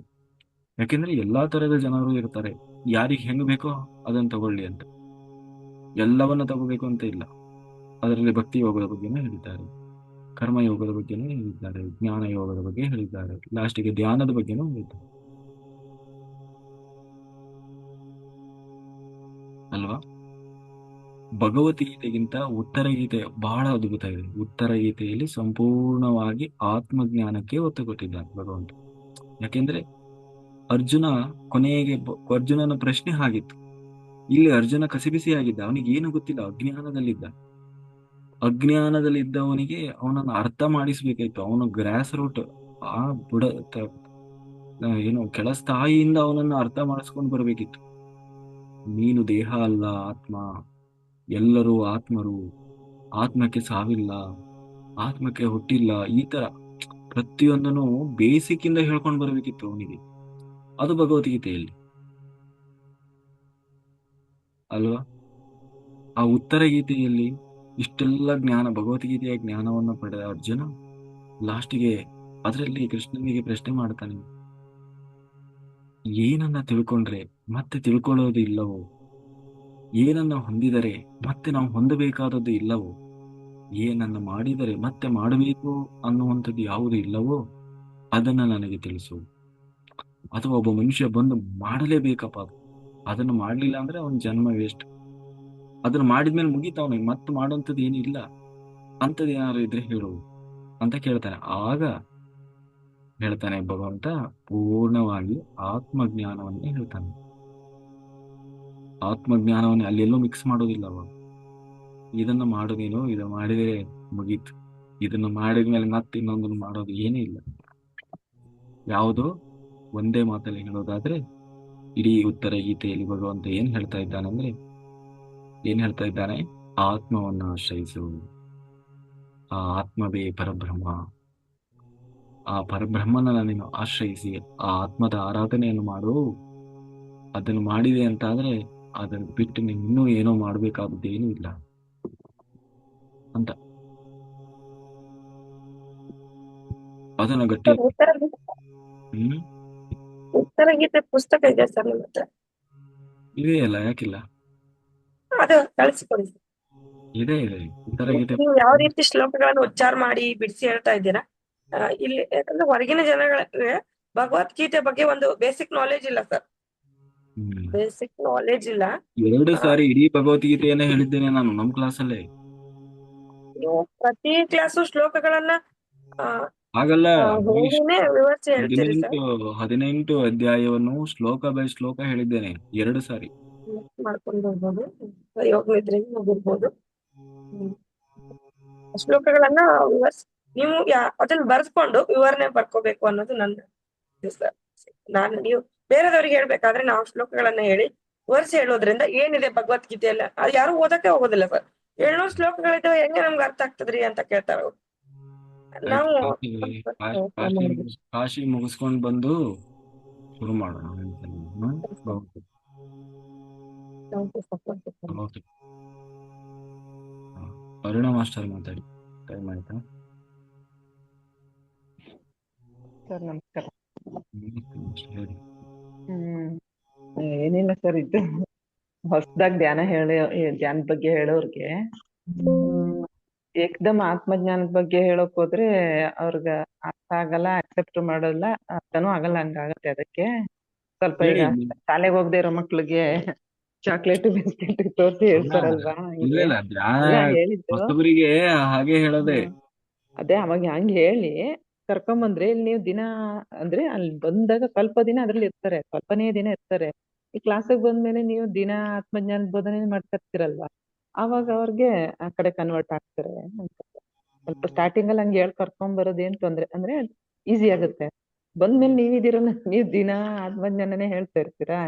ಅವಾಗ ಈಗ ನಾವು ಬಂದಾಗಲೇ ಕೊರಿಕೆ ಧ್ಯಾನಕ್ಕೆ ಬಂದಿದ್ದೆ. ಆಕ್ಚುಲಿ ನಿಮ್ಗೆಲ್ಲ ಸಿಗುತ್ತೆ, ಎಲ್ಲ ಆಗುತ್ತೆ, ಇಲ್ಲಿ ಇದನ್ನ ಮಾಡಿ ಅಂತಾನೆ ನಮ್ನು ಒಬ್ರು ಸೇರ್ಸಿದ್ದು. ನಾವು ಅದೇ ಆಸೆಯಿಂದ ಅಂದ್ರೆ ಒಟ್ನಲ್ಲಿ ಮನುಷ್ಯ ಸಹಜ ಬಂದ್ವಿ. ಈಗ ಬರ್ತಾ ನಮ್ಗೀಗ ಆತ್ಮಜ್ಞಾನ ಕೇಳ್ತಾ ಈಗ ಅದ್ರದ್ದು ಆಸೆ ಹೋಯ್ತು, ಈ ಕಡೆ ಬರ್ತಾ ಇದೀವಲ್ಲ. ಹಂಗೇನೆ ಅವ್ರು ಬಂದವ್ರು ಏಕದಮ್ ಆತ್ಮಜ್ಞಾನ ಅಂದ್ರೆ ಅವ್ರಿಗೆ ಗೊತ್ತು ಆಗಲ್ಲ, ಗುರಿನೂ ಆಗಲ್ಲ, ಅಕ್ಸೆಪ್ಟ್ ಮಾಡ್ಕೊಳಲ್ಲ. ಆ ತರ ಆಗುತ್ತೆ. ಇವಾಗ ನಾವು ಸ್ಕೂಲ್ಗಳಿಗೆ, ಕಾಲೇಜುಗಳಿಗೆ ಧ್ಯಾನ ಹೇಳ್ಕೊಡಕ್ ಹೋಗ್ತೀವಿ. ಅಲ್ಲಿ ಹೋಗಿ ನಾವು ಏನು ಆತ್ಮಜ್ಞಾನ ಅಂತ ಹೇಳಲ್ಲ. ಇದನ್ನ ನೀವು ಪ್ರತಿನಿತ್ಯ ಧ್ಯಾನ ಮಾಡಿ, ನಿಮಗೆ ಮೆಮೊರಿ ಪವರ್ ಇಂಪ್ರೂವ್ ಆಗುತ್ತೆ, ನಿಮಗೆ ಒಳ್ಳೆ ಏಕಾಗ್ರತೆ ಬರ್ತದೆ, ನಿಮ್ಗೆ ಓದ್ಲಿಕ್ಕೆ ಹೆಲ್ಪ್ ಆಗ್ತದೆ, ನಿಮಗೆ ನಾಳೆ ಎಕ್ಸಾಮ್ಸಿಗೆ ಏನ್ ಬರ್ತದೆ ಅನ್ನೋದು ಇವತ್ತೇ ಗೊತ್ತಾಗ್ತದೆ ಕ್ವಶನ್ ಪೇಪರ್ ಅಲ್ಲಿ. ಈಗೆಲ್ಲ ಹೇಳ್ತೀವಿ ನಾವು, ಅವ್ರಿಗೆ ಆಸೆ ತೋರಿಸ್ತೀವಿ, ಆಸೆ ಹುಟ್ಟಿಸ್ತೀವಿ. ಯಾರೋ ಹುಷಾರಿರಲ್ಲ, ಆರೋಗ್ಯ ಸಮಸ್ಯೆಯಲ್ಲಿ ಇರ್ತಾರೆ, ಈ ಧ್ಯಾನ ಮಾಡಿ ನಿಮ್ಗೆ ಒಳ್ಳೆ ಆರೋಗ್ಯ ಬರ್ತದೆ ಅಂತ ಹೇಳ್ತೀವಿ. ಯಾರೋ ಪಾಪ ಕೆಲಸ ಇರೋಲ್ಲ, ಅವ್ರಿಗೆ ಹೋಗಿ ಕೆಲವೊಳ್ಳೆ ಕೆಲಸ ಸಿಗ್ತದೆ ಮಾಡಿ ಅಂತ ಹೇಳ್ತೀವಿ. ಯಾರೋ ಕಷ್ಟದಲ್ಲಿ ಇರ್ತಾರೆ, ನೀವು ಇದನ್ನ ಕೆಲಸ ಮಾಡಿ, ಏನು ಧ್ಯಾನ ಮಾಡಿ, ನಮ್ಮ ಈ ಕ್ಲಾಸಿಗೆ ಜಾಯಿನ್ ಆಗಿ, ನಿಮ್ ಕಷ್ಟ ಪರಿಹಾರ ಆಗ್ತದೆ ಅಂತ ಹೇಳ್ತೀವಿ. ಅದು ಆಗದೆ ಅದು ಸುಳ್ಳಲ್ಲ, ಅದು ಸತ್ಯವೇ. ಇಲ್ಲ ಸರ್, ಆಕ್ಚುಲಿ ನಾವು ಕೆಲವು ಆಗುವಂತವನ್ನ ನಮಗೇನೆ ನಿಜವಾಗ್ಲೂ ನಂಬಕ್ಕಾಗಲ್ಲ, ಅಕ್ಸೆಪ್ಟ್ ಮಾಡ್ಕೊಳಕ್ಕಾಗಲ್ಲ. ಹಂಗಾಗ್ತಾ ಇದೆ, ಸುಮಾರು ವಿಷಯಗಳು ಹಂಗೆ ಆಗ್ತಾ ಇದಾವೆ ಸರ್. ನಮ್ಮ ಮನೆಗ್ ಬಂದು ಆಪರೇಷನ್ ಮಾಡ್ಕೊಂಡು ಹೋದ್ರು ಅಲ್ವಾ, ಅವ್ರು ಇಲ್ಲಿದ್ದಾಗ ಎಷ್ಟ್ ಚೆನ್ನಾಗಿದ್ರು. ಅದ ಆಪರೇಷನ್ ಮಾಡಿಸ್ಕೊಂಡವ್ರಿಗೆ ನೀ ರಿಪ್ಲೇಸ್ಮೆಂಟ್ ಆಗಿತ್ತು. ಅದ್ ಮಾಡಿಸ್ಕೊಂಡವ್ರು ಎಲ್ಲಾರು ಎದ್ದು ನಡಿಯಕ್ಕೇನೆ ಕಷ್ಟ ಪಡ್ತಾರಂತಂದ್ರೆ ಅರ್ಲಿ ಡೇಸ್ ಅಲ್ಲಿ, ಅಂದ್ರೆ ಆಪರೇಷನ್ ಮಾಡಿ 2-3 ದಿನಕ್ಕೆ 4 ದಿನಕ್ಕೆ ಇವ್ರು ಆರಾಮ್. ಆಮೇಲೆ ತುಂಬಾ ನೋವು ಅಂತಾರಂತೆ. ಇವ್ರು ಆರಾಮ್ ನೋವು ಇಲ್ಲವ್ರಿಗೆ ನಕ್ಕೋತ ಮಾತಾಡ್ಕೊಂತ ಕೂತಿದ್ದಾರೆ, ಎದ್ದು ನಡೀತಾರೆ, ಎಲ್ಲ ಮಾಡ್ತಾ ಇದ್ರು. ಆಮೇಲೆ ಸ್ಟಿಚಸ್ ಬಿಚ್ಚೋವರೆಗೂ ನಮ್ಮಲ್ಲಿ ಇದ್ರು. ಚೆನ್ನಾಗಿ ಸ್ಟಿಚಸ್ ಬಿಚ್ಚಿದಾಗ್ಲೂನು ಎಲ್ಲ ಅದು ಉಂಡು ಚೆನ್ನಾಗೇ ಆಯ್ತು. ಆಮೇಲೆ ಅವ್ರ ಊರ್ಗ್ ಹೋದ್ರು, ಅಲ್ಲಿ ಪಸ್ ಆಯ್ತು ಅದು. ಹಂಗೆಲ್ಲ ಆಗಿ ಆಮೇಲೆ ಯಾಕೆ ಏನು ಅಂತೆಲ್ಲ ಅಂದ್ರೆ ಇವಾಗ ನಮ್ಗೆ ಹೊಳಿತಾ ಇರೋದು. ನಾನು ಚಂಪಾ ನಮ್ಮ ಮನೇಲೆಲ್ಲ ಮಾತಾಡ್ಕೊಂಡಿದ್ವಿ. ಇಲ್ಲಿ ಧ್ಯಾನದ್ದು ಎನರ್ಜಿ ಇರೋದಕ್ಕೆ ನಮ್ಮ ಮನೇಲಿ ಅವ್ರಿಗೆ